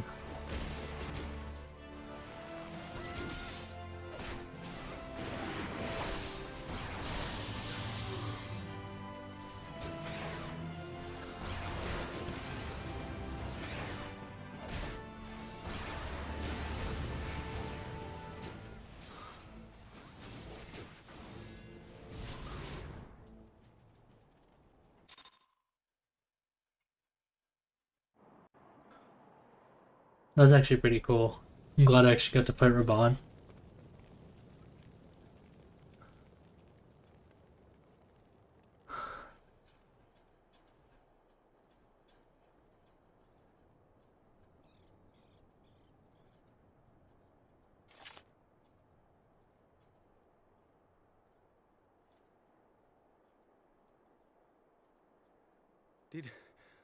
Did she win? Then we...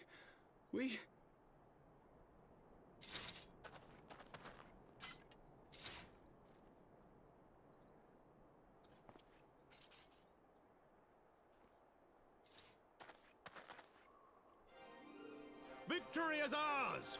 Ishgard! Ishgard!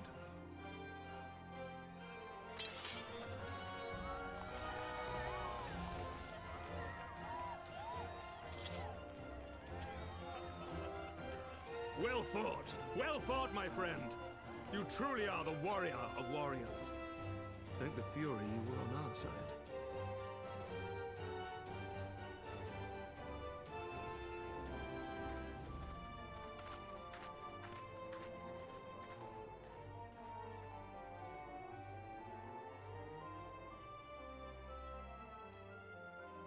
And good job at Manolane. You held in there. Oh, my lungs are burning, and I can barely stand. I didn't think I could do it, but then I did. We did. We faced the Alliance's best, and together, with one heart, with one purpose, we prevailed.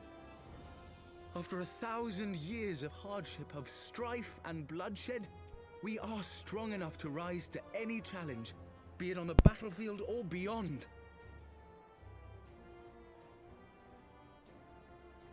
The future holds so much promise, so much joy. We need only show them the way.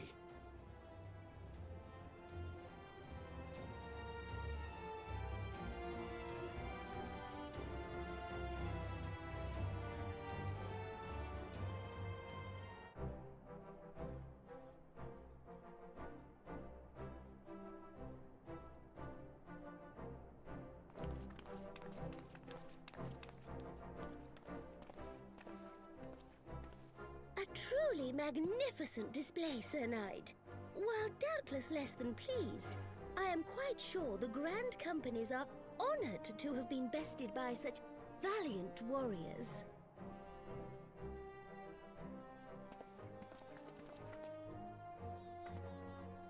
The honor was ours, Your Grace. I am pleased to see that Ishgard's proud martial tradition is being upheld. When the time comes, I trust you will fight alongside your brothers and sisters in the Eorzean Alliance with the same fervor you displayed in opposing them.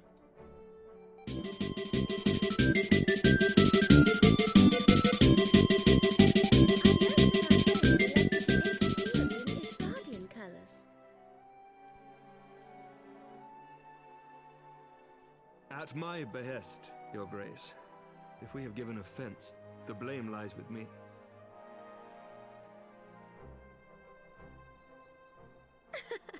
Fear not, Sir Knight. It was a surprise, nothing more. And any hint of ill feeling was thoroughly dispelled by the spectacle of our mutual friend's duel with General Rauban.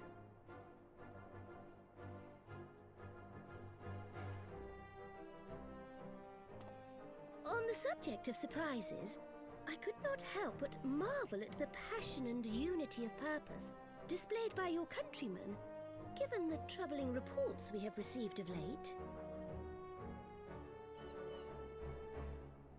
I shall take that as a compliment, Your Grace. The events to which you allude are the price of change. The end of the Dragonsong War marks the beginning of a new era for our nation, and for the people, high and lowborn alike, who will lead her into the future. Ah, yes. The people.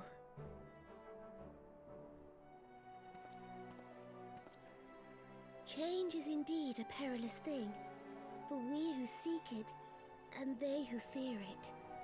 I shall pray for Ishgard, and for you.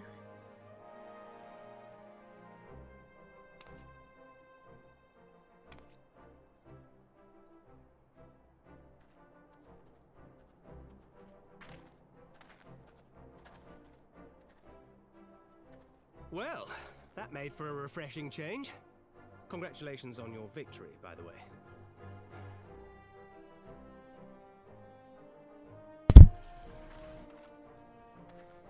Ishgardians certainly seem happy with themselves. I, for my part, am merely glad you did not strain anything in the process of single-handedly winning the battle for them.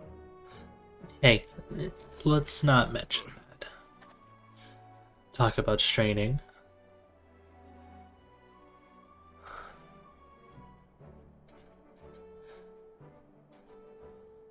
Mayhap you strained something? It is but a scratch, I assure you, and I will not suffer you to worry over me. Not when we have a dozen far more important concerns. Make that 2 dozen. Still, as Y'shtola never tires of telling me, we can but face them head-on, one at a time. One day at a time, as Minfilia would have done.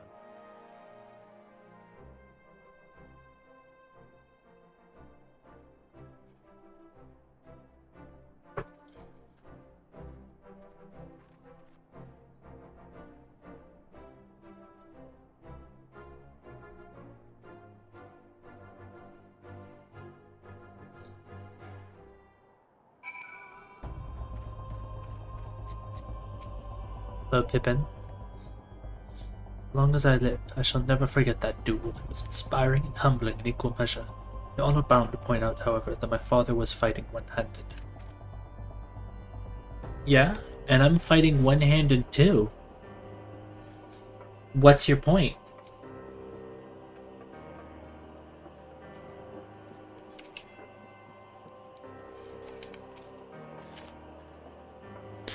Thal's balls, I'd forgotten what it feels like to feel so alive.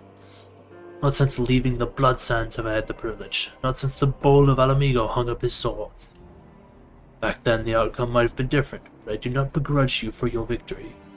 I know how far you've come, and how much you've endured. Our fight only confirmed it. We shall have to do this again one day when time allows. I shall look forward to it. Now go to the Ishgardians and celebrate your victory. You have earned it. Come, Pippin, her grace is expecting us. Lead on, father.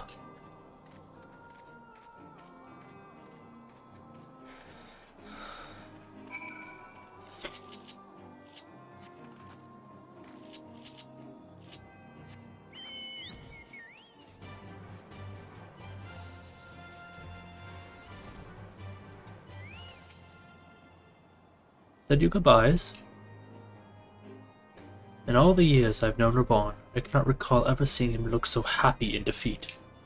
Well, everything seems to be falling into place, does it not? The Ishgardians have claimed the symbolic victory, and the Eosian alliance has been strengthened in the process. Be proud, Mirish. You made this happen.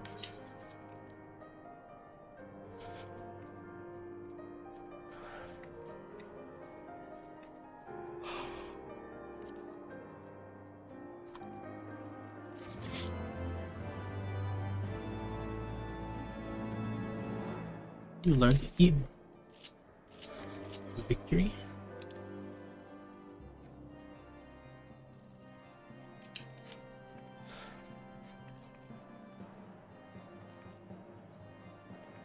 Well, that's fancy.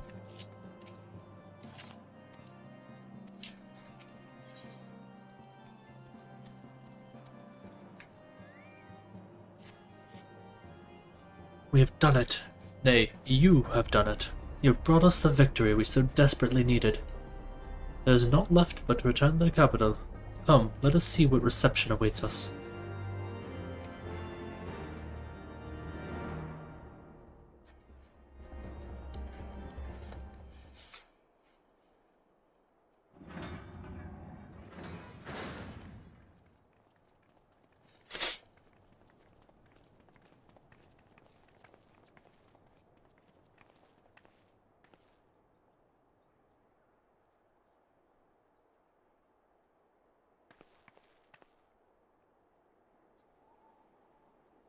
A bit tired of Adeline. Honorai? Honorwa, my boy. Shouldn't you be in bed? Thank you for your concern, my lord. but I have largely recovered from my ordeal, and I have naught but several scars to show for it. Several scars. I've been told some women may find appealing. I see. And to think I was worried sick over you. I'm not sure I understand, my lord. Well, let's put that theory to the proof, shall we? My lord? 'Twould seem that a great many things have occurred in my absence. I thought I might begin to make amends by welcoming you in person. The messengers spared not their chocobos to bring us word of your victory in the grand melee. I cannot well describe our elation when we heard the news. It called to mind the day we rejoined the Eorzean alliance, and I glimpsed hope rekindled in the eyes of the people. The Fury herself ushers us into a new era. Sir Emmerich, the time is now. Aye, that it is. Reconvene the conference and summon Vidofnir to Falcon's Nest. We will make peace with Hraesvelga's brood and hasten this bloody war to its end. Yes, Lord Commander. I will send word to Artoirel and bid him resume preparations. Emmanuel, you will place yourself at your brother's disposal. He will be glad of your assistance.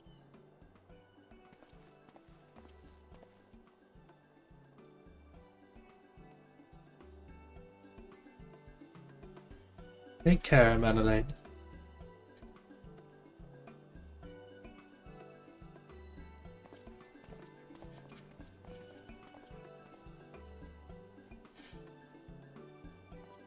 No stopping it now, is there? We should inform Y'shtola and the others. So we're going all the way back to Master Matoya.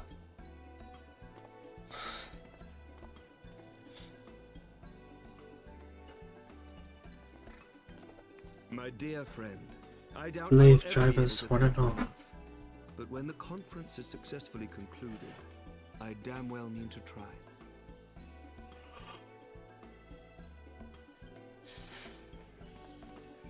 What about the Grand Melee? No, I really enjoyed that. Having an actual fight with Raban and such.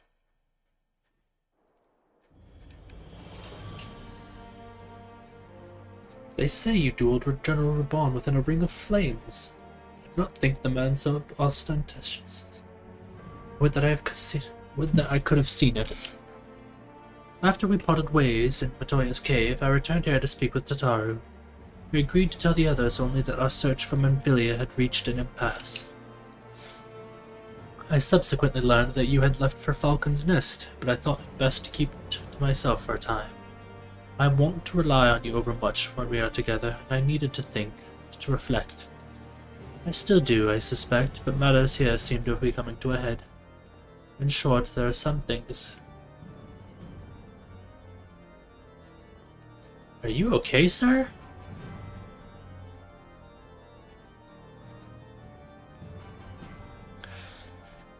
I still do. In short, there are some things I feel I must say, though nothing is so urgent that it cannot wait until after the conference. So let us make for Falcon's Nest and see if Lord Artorial has need for our assistance.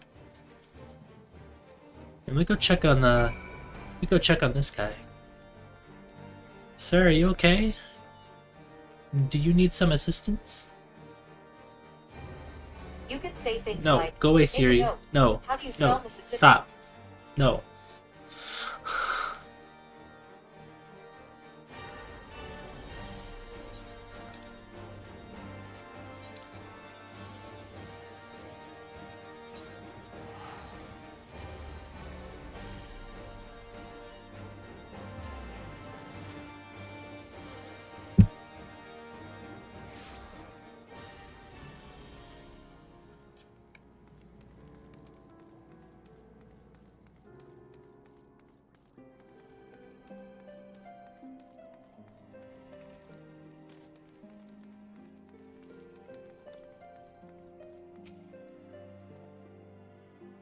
Well met, Mistress Pandemonium, and thank you for looking after my brother. They say he fought bravely, that he did not dishonor his house, but you, my lady, to you we owe everything. As you can see, we have made every effort to strike while the iron is hot. We made our intentions known, and that all would be welcome to attend, and so they came. By the grace of the Fury, they came. The ceremony will not be a lengthy affair, but there is still much to be done. I would speak with you more, but I must see to my duties. As for you and Master Alphino, you will do naught but enjoy yourselves. Is that clear? If any dare beg your assistance again, I will have words.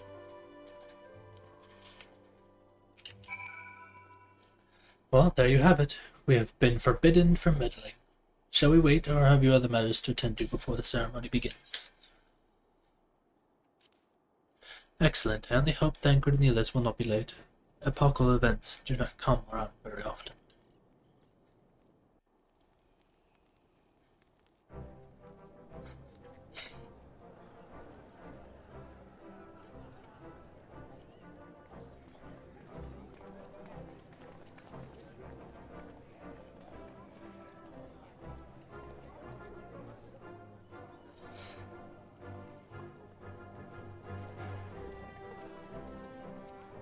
Why, hello, Madeleine.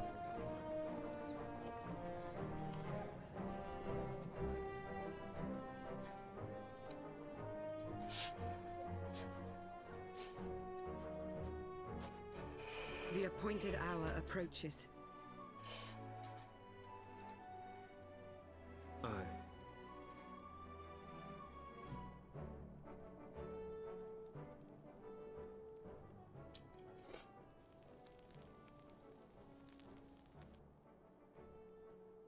She begged leave to watch the proceedings. I saw no reason not to grant it.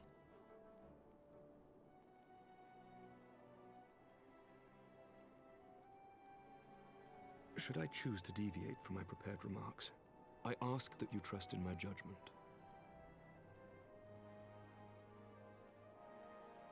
Have I ever done otherwise?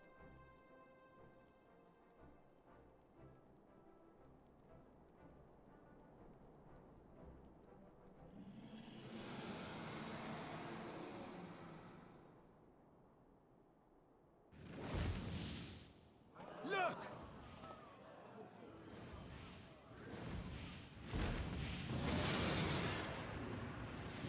The White Dragon! Ah, how long it hath been since our peoples met thus, children of Thordan, even by our reckoning. Vidofnir, daughter of Hraesvelga, we give thanks for your visit, and bid you welcome to Falcon's Nest. Our sire bade us hearken unto the whispers of our hearts. They spoke to us of a paradise lost, of bonds of brotherhood which they yearned to see restored. Ours too yearn for such a restoration, and they have guided us here this day, that they might yearn no longer.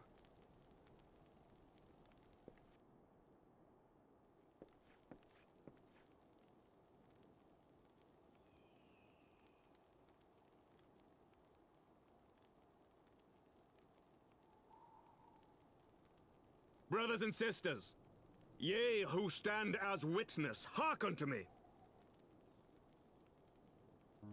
Since the days of Eld, when the bonds betwixt man and dragon were sundered by our hand, our peoples have known only war.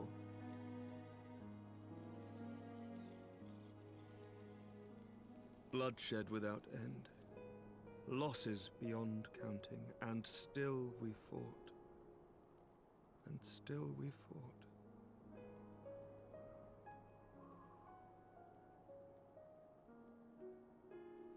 Some wounds do not heal. The dead cannot be returned to us. But we, the living, can yet choose another course. Here and now, we can lay down this burden, this hatred, this vengeance. Our forebears fought not so that we could die, but that we might live. So let us honor their sacrifice and spare our children this death sentence. Let us gift them a new legacy. Life.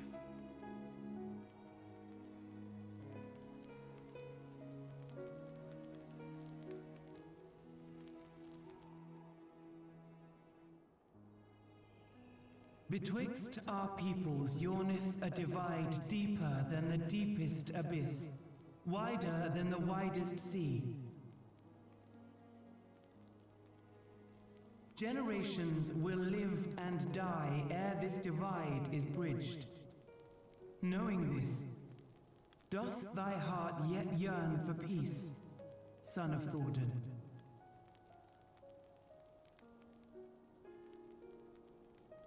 Look now on the legacy we would leave to our children.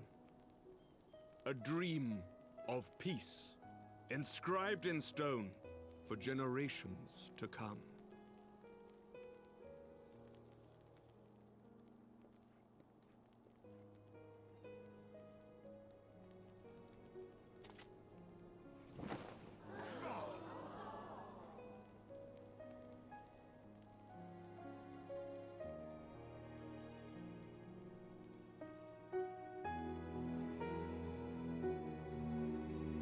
Beautiful. Father and his beloved, as they were so long ago, happy and at peace. The dream they shared shall be ours once more. That's beautiful.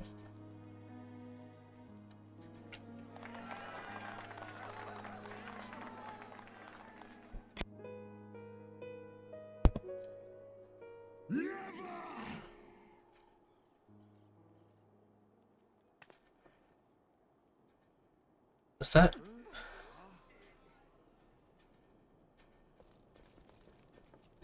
Stydian?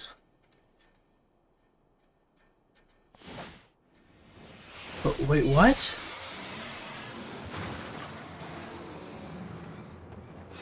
Your bow!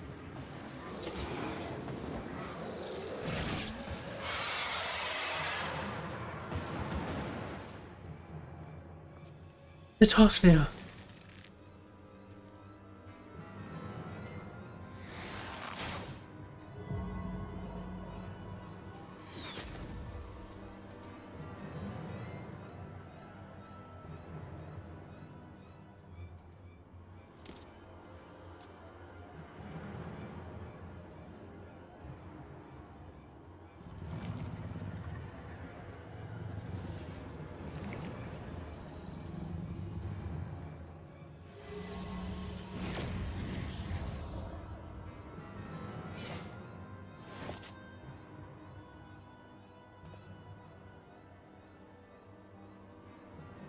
Child of Dravania, art thou grown so forgetful that thou wouldst forsake kith and kin and consort with the spawn of Thordan? That thou wouldst dare contemplate peace? Hearken unto me, all of you! The final chorus is nigh, and all will be held to account. All will bathe in the flames of retribution. Till the coming of that day, look you on your sins and despair, for none shall escape my wrath. None shall escape my revenge! 7 hells.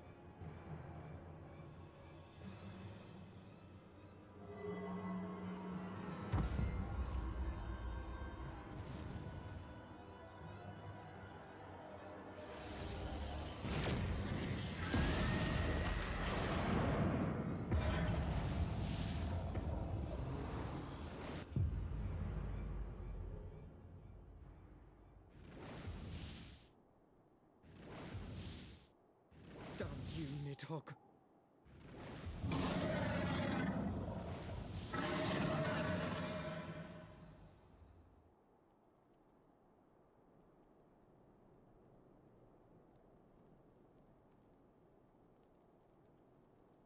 Hells, take that worm! While he lives, we'll never know peace. Aye! There'll be no end to this war till Nidhogg is dead and gone! So let's kill the bastard and be done with it. Death to Nidhogg! Death to Nidhogg! Death to Nidhogg!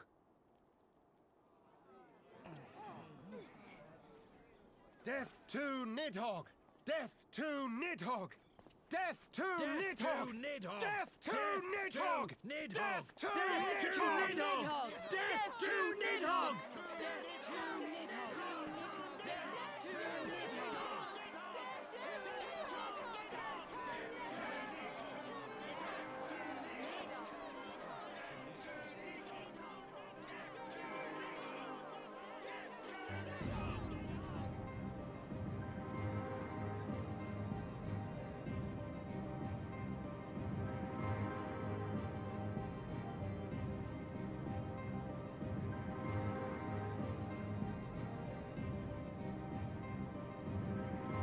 Daphne.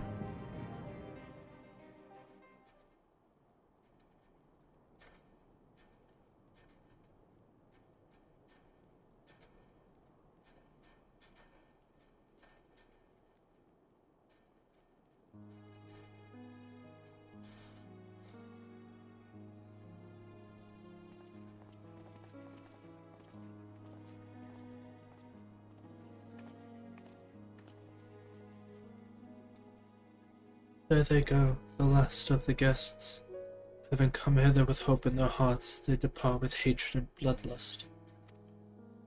Until the moment I saw him strike, I still held some small hope that what you had seen in Azizla was an illusion, perhaps. He acted without hesitation, as did Sir Heinrich. For a mercy, Vidofnir's wound was not mortal, so Lucidia tells me. The dragon was spirited away to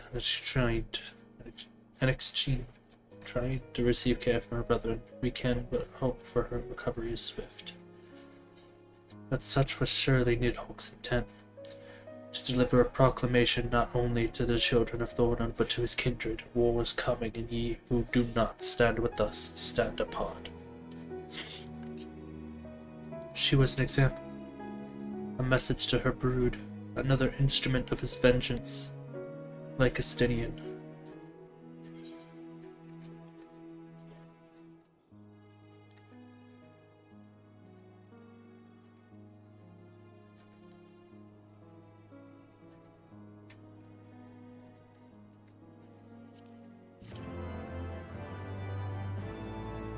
Stop the dragon hate.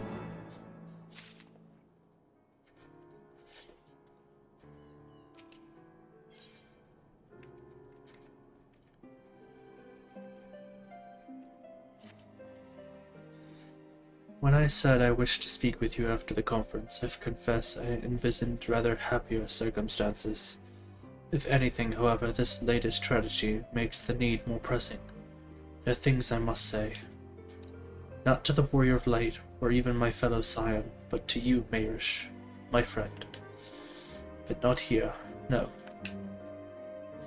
But of course, the Intercessory at Camp Dragonhead is still open to us.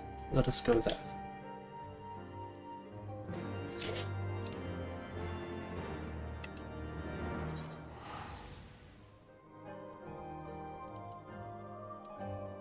I'm glad she's at least not dead.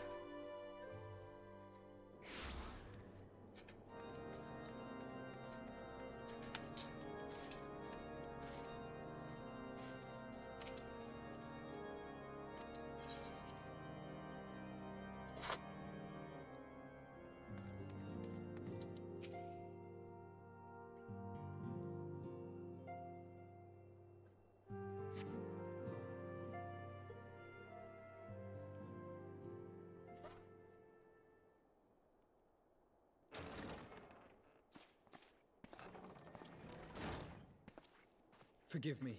That took longer than expected. You're not gonna drug me too, are you? You seem puzzled. Oh, these. I thought something warming might not go amiss. It was not all that long ago that we sat here, you and I. in our very own falling snows, as Lord Horshvon called it, I still struggle to believe he is gone. And Azelle too. I had such hopes for her.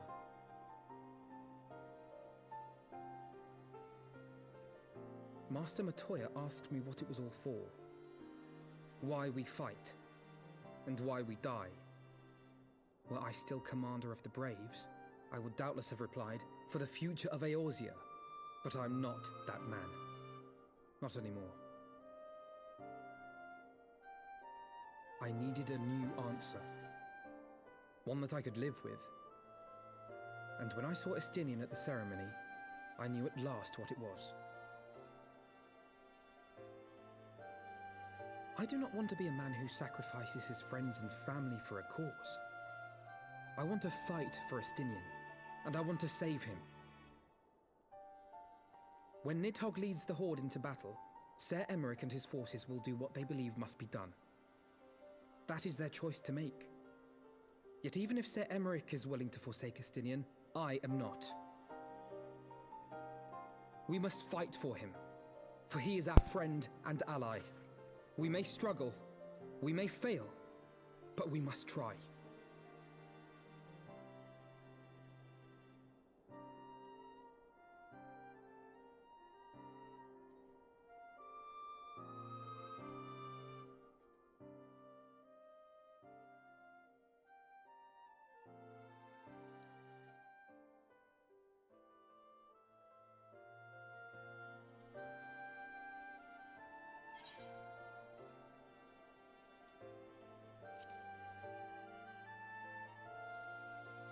Read those indeed.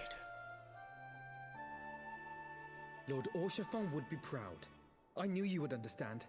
Together, we will surely find a way.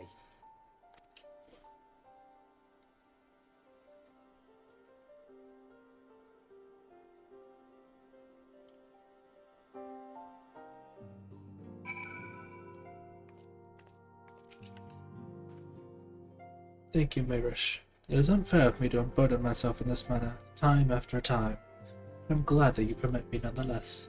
You are a true friend and ally. Though not all of our fellow scions will support our stance on Estinian, I have faith we will win them over in due course, such is the infectious power of hope. Right, that is quite enough solemn introspection for one day.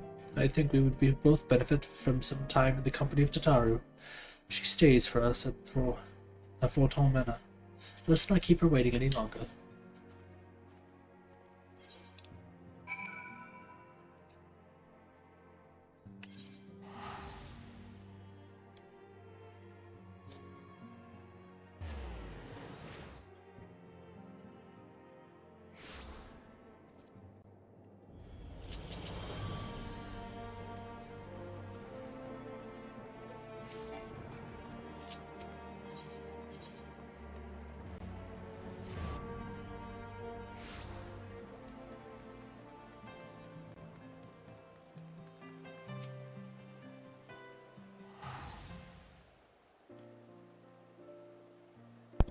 Yet again we walk an all too familiar path. I am reminded of when we first came to this manor. Lost and uncertain, we were granted succor in our hour of need. We were saved, and now it is our turn to return the favor. Hear, hear. Let no one say the silence didn't repay the debts. After all, what kind of people would forsake our friends? If we stopped looking for Yida and Papalimo, or we gave up hope on bringing Minfilia back? Though she knew it would cost her dearly, Minfilia reached out to us to deliver a message. She believed it was imperative that we understand the true nature of this star, of the rift between Zodiac and Hydaelyn, and of the Ascians' aspirations. But for all we have viewed that was revealed, I cannot shake the suspicion that there is much we have yet to learn. In any event, I think it time we step back from the fray and carefully consider our next course of action. It will not be easy to turn this tragedy to triumph, but we will find a way. We will.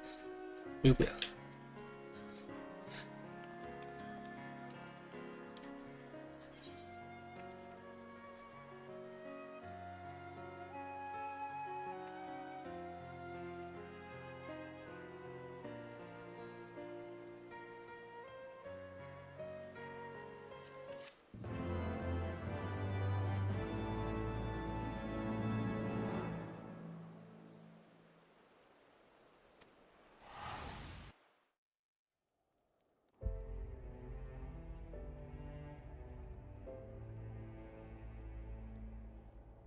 Of all the ways for it to end.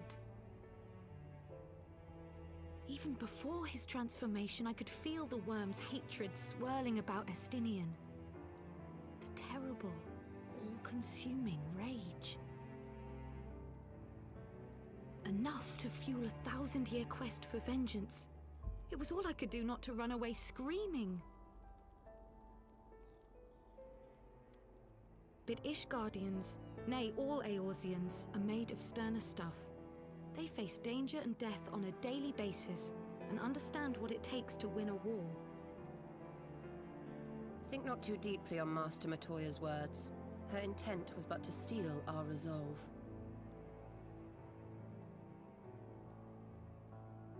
That, and to remind us to look beyond these passing conflicts to trials greater still. To the truth which hides at the heart of this world. So that's your aim, is it? You disapprove? Not at all. I believe it's traditional for the student to follow in the footsteps of the master. And you are so very alike.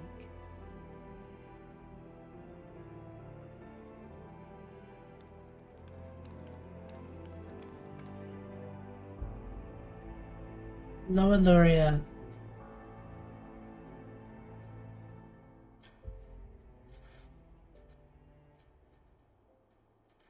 There he is again.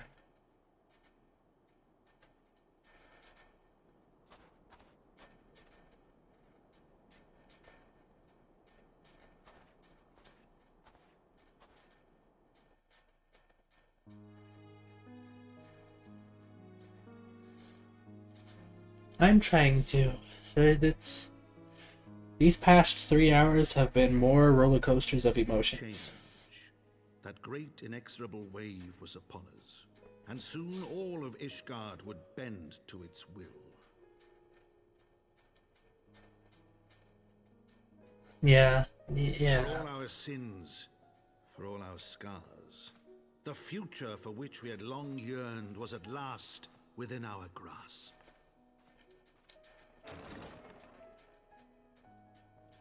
But it would be bought at a heavy price.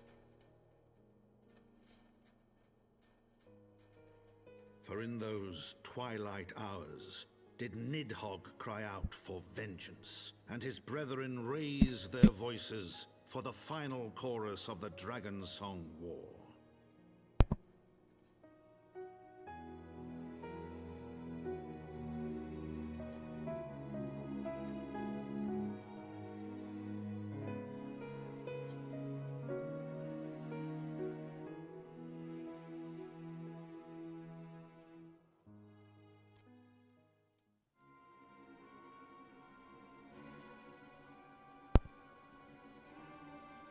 Ida and Papalimo.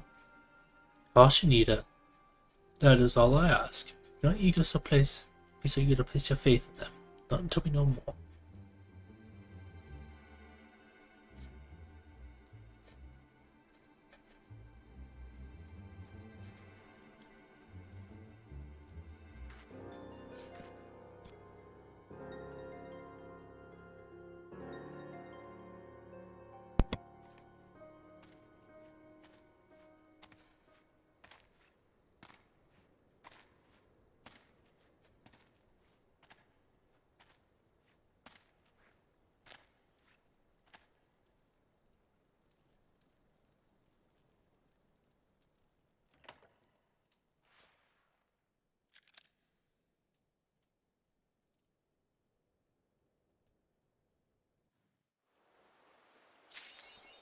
Who is this?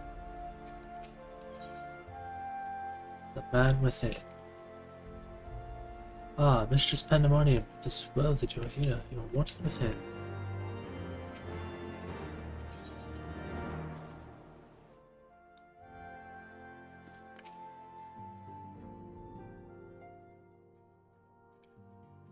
Ah, Marish, there you are. Have you a moment? There's something with the affair to discuss. I must ask you to recall the events which unfolded at the peace conference, though I dare say you would sooner forget them. My mind returns again and again to the moment when Nidhogg appeared before the crowd in the guise of a Stinian. It's a sight to chill the soul, but one which gave me reason to hope our friend might not be beyond salvation. When you described his fateful transformation in Az's law, I feared him lost forever, but the mere fact that some semblance of his former self endures must surely count for something. Alas, I have no evidence to support this impression. Thus did I turn to Y'shtola and cry out for the more empirical appraisal. And full glad am I that I did. It would seem that they have some observations of their own to share. The ladies have saved us a table at the Forgotten Lake. Shall we go? Excellent. Let us not keep our honored colleagues waiting.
Right here.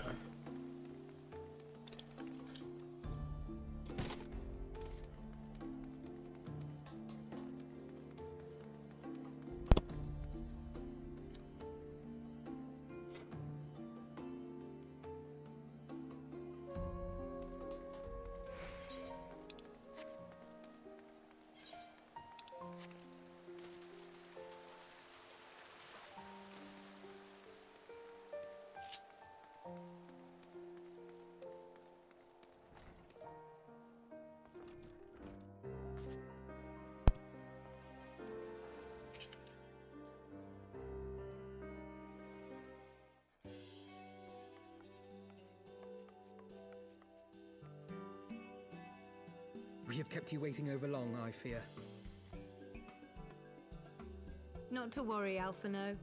We had some rather fine mulled wine to keep us company. Truth be told, you could have delayed your arrival a few moments more. Gibrion got the spicing just right this time. His latest batch is not only delicious and warming, but soothing to the humours. Indeed. But 'twas not to soothe our humours that we gathered here. Oh no, quite right. The matter of that poor dragoon.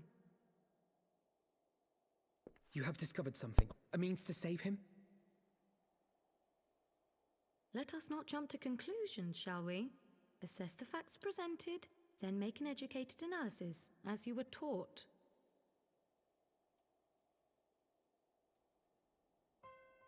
Pray, cast your mind back to the moment of Estinian's transformation. Do you recall how you described it to us?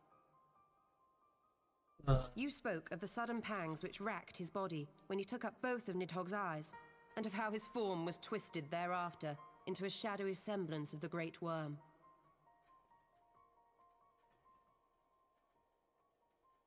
When he appeared at Falcon's Nest, the worm's eyes were fused to his mail. Would that only his armor had been corrupted. Snaking forth from the eyes, I descried dark tendrils which entangled his very being. His ether has been all but smothered. Then he is lost to us forever? What did I just say about jumping to conclusions? Y'shtola clearly stated all but smothered. As I later discovered, her impression matched my own. Though Nidhogg's presence filled my mind's eye, beneath his seething aura, I sensed the merest hint of something else. And after listening to Y'shtola's observations, I became more certain of my suspicion that the something else I'd sensed was, in fact, the trace of a different will, submerged in the sea of Nidhogg's rage. You mean? Yes, 'tis like that Estinian spirit yet lingers. Can we not wrest him from Nidhogg's grasp then? Tear the eyes from the armor? We know not if that would serve to separate Worm's soul from man's. None have ever attempted such a feat. Should it offer even the faintest hope of success, then by the gods, I shall be the first to try. Alphino.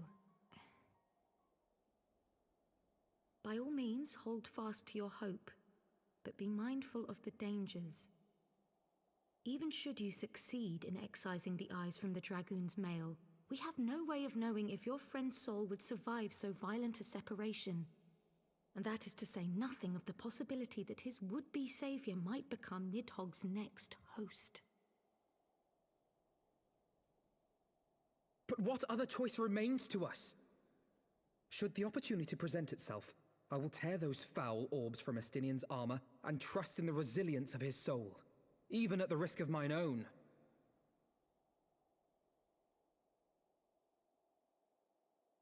Ah!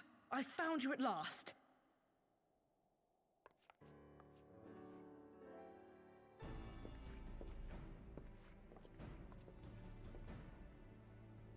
A messenger of the Temple Knights came to the manor some few hours past.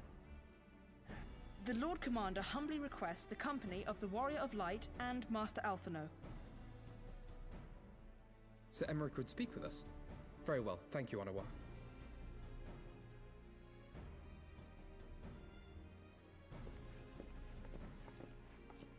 'Twould seem duty calls. Pray see to yours, and we shall return to ours. Thank you, Y'shtola, Kryl. Your words have given me hope where there was none. Come then. Sir Emmerich awaits.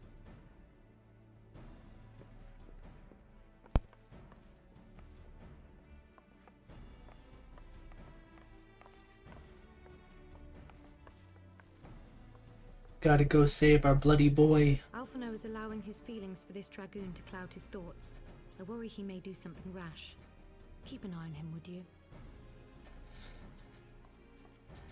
It's our boy, Estinian.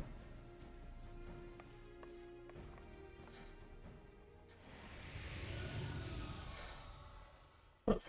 Hello, Midgard. More of their friends' deliverance than their foes' defeat. But will history commend their fealty or condemn their folly?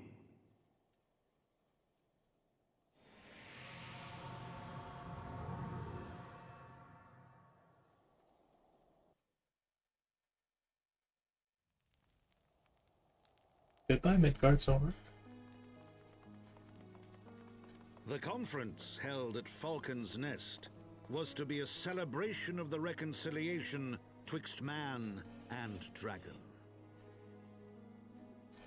But the lingering shade of Nidhogg, clad in the flesh of the Azure Dragoon, did mark the occasion by spilling the blood of his own kind. A timely atrocity to remind the children of Ishgard that the Dragonsong War was far from over. And when fear gave way to fury, the call to arms rang out anew. Death to Nidhogg! Death to Nidhogg!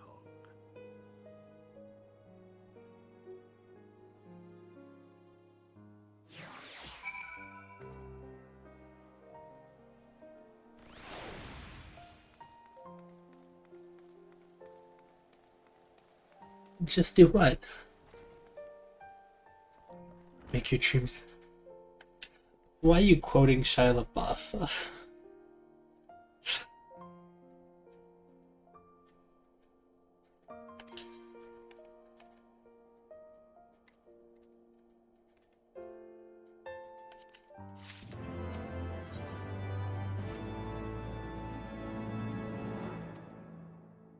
Maybe have located this. Mayhap Nidhogg has been found. Come, Lord, hear what the Lord Commander has to say.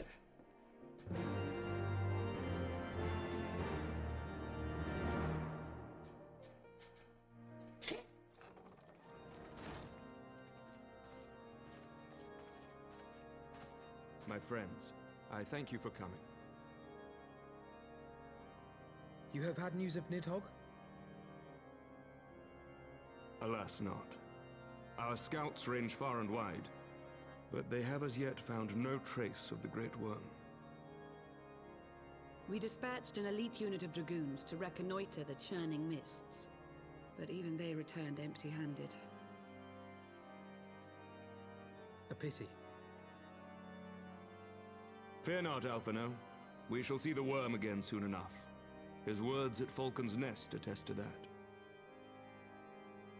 Indeed, he is like to come sooner than we would wish. I assume Ishgard's defenses are being bolstered as we speak? With all haste. I mean to call upon every able-bodied warrior at our disposal, from the Knights of the Four Houses to the men and women of the Watch.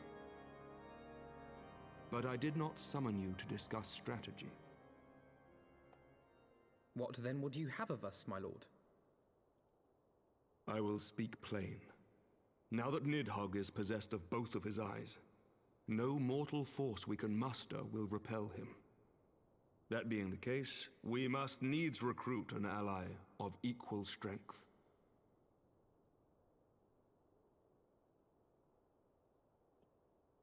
You speak of Hraesvelgr? I do. To whom else could we turn?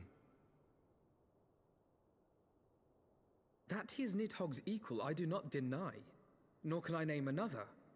But convincing the reclusive creature to do battle with his own brood brother will be... how shall I put this? It will be no small undertaking, yes. Estinian's report was most particular about Hraesvelgr's unwillingness to involve himself in the affairs of men. But much has changed since your visit to Somal, and if there is even a chance that the dragon may be swayed, I must plead our case. Whatever price the dragon asks of me, I shall pay it. Such was my oath, to defend the people of Ishgard. Come what may, my friends, the battle with Nidhogg will mark the end of my tenure as the acting head of church and state. Will you help me discharge this final duty?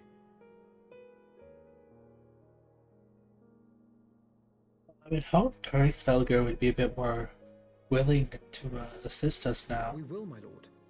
Though I fear our involvement offers no guarantee of success. Come then. We will depart at your leisure. Because at this point, peace was renewed, albeit for a few moments, before Nidhogg re-shattered the peace.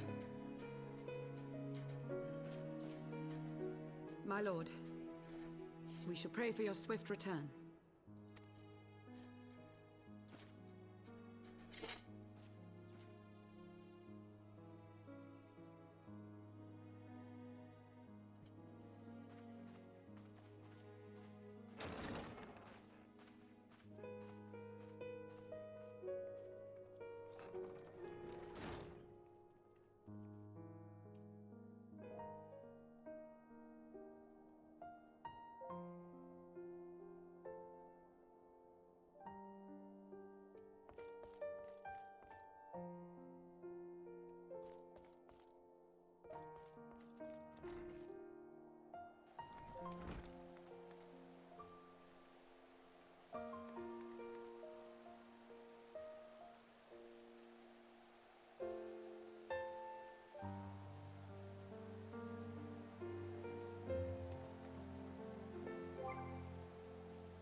We are at the 3-hour mark. So we will be wrapping it up here for now. I'll be right here in front of Amric. Yes, thank you everybody for tuning in. That decided to tune in and watch. We will hopefully be picking this up at least one more time this week before the weekend.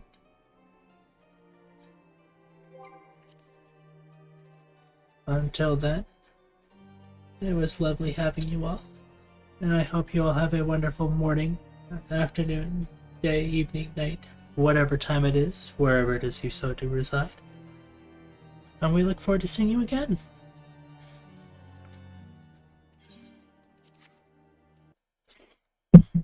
Until then, bye-bye now.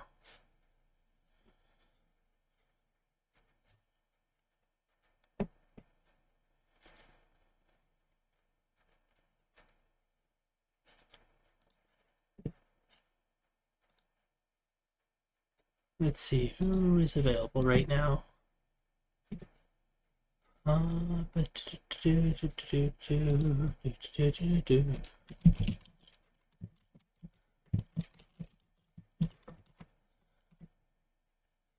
That did not work.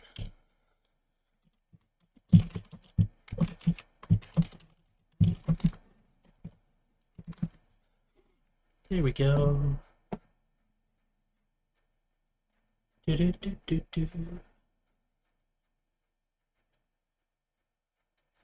Bye-bye, everybody.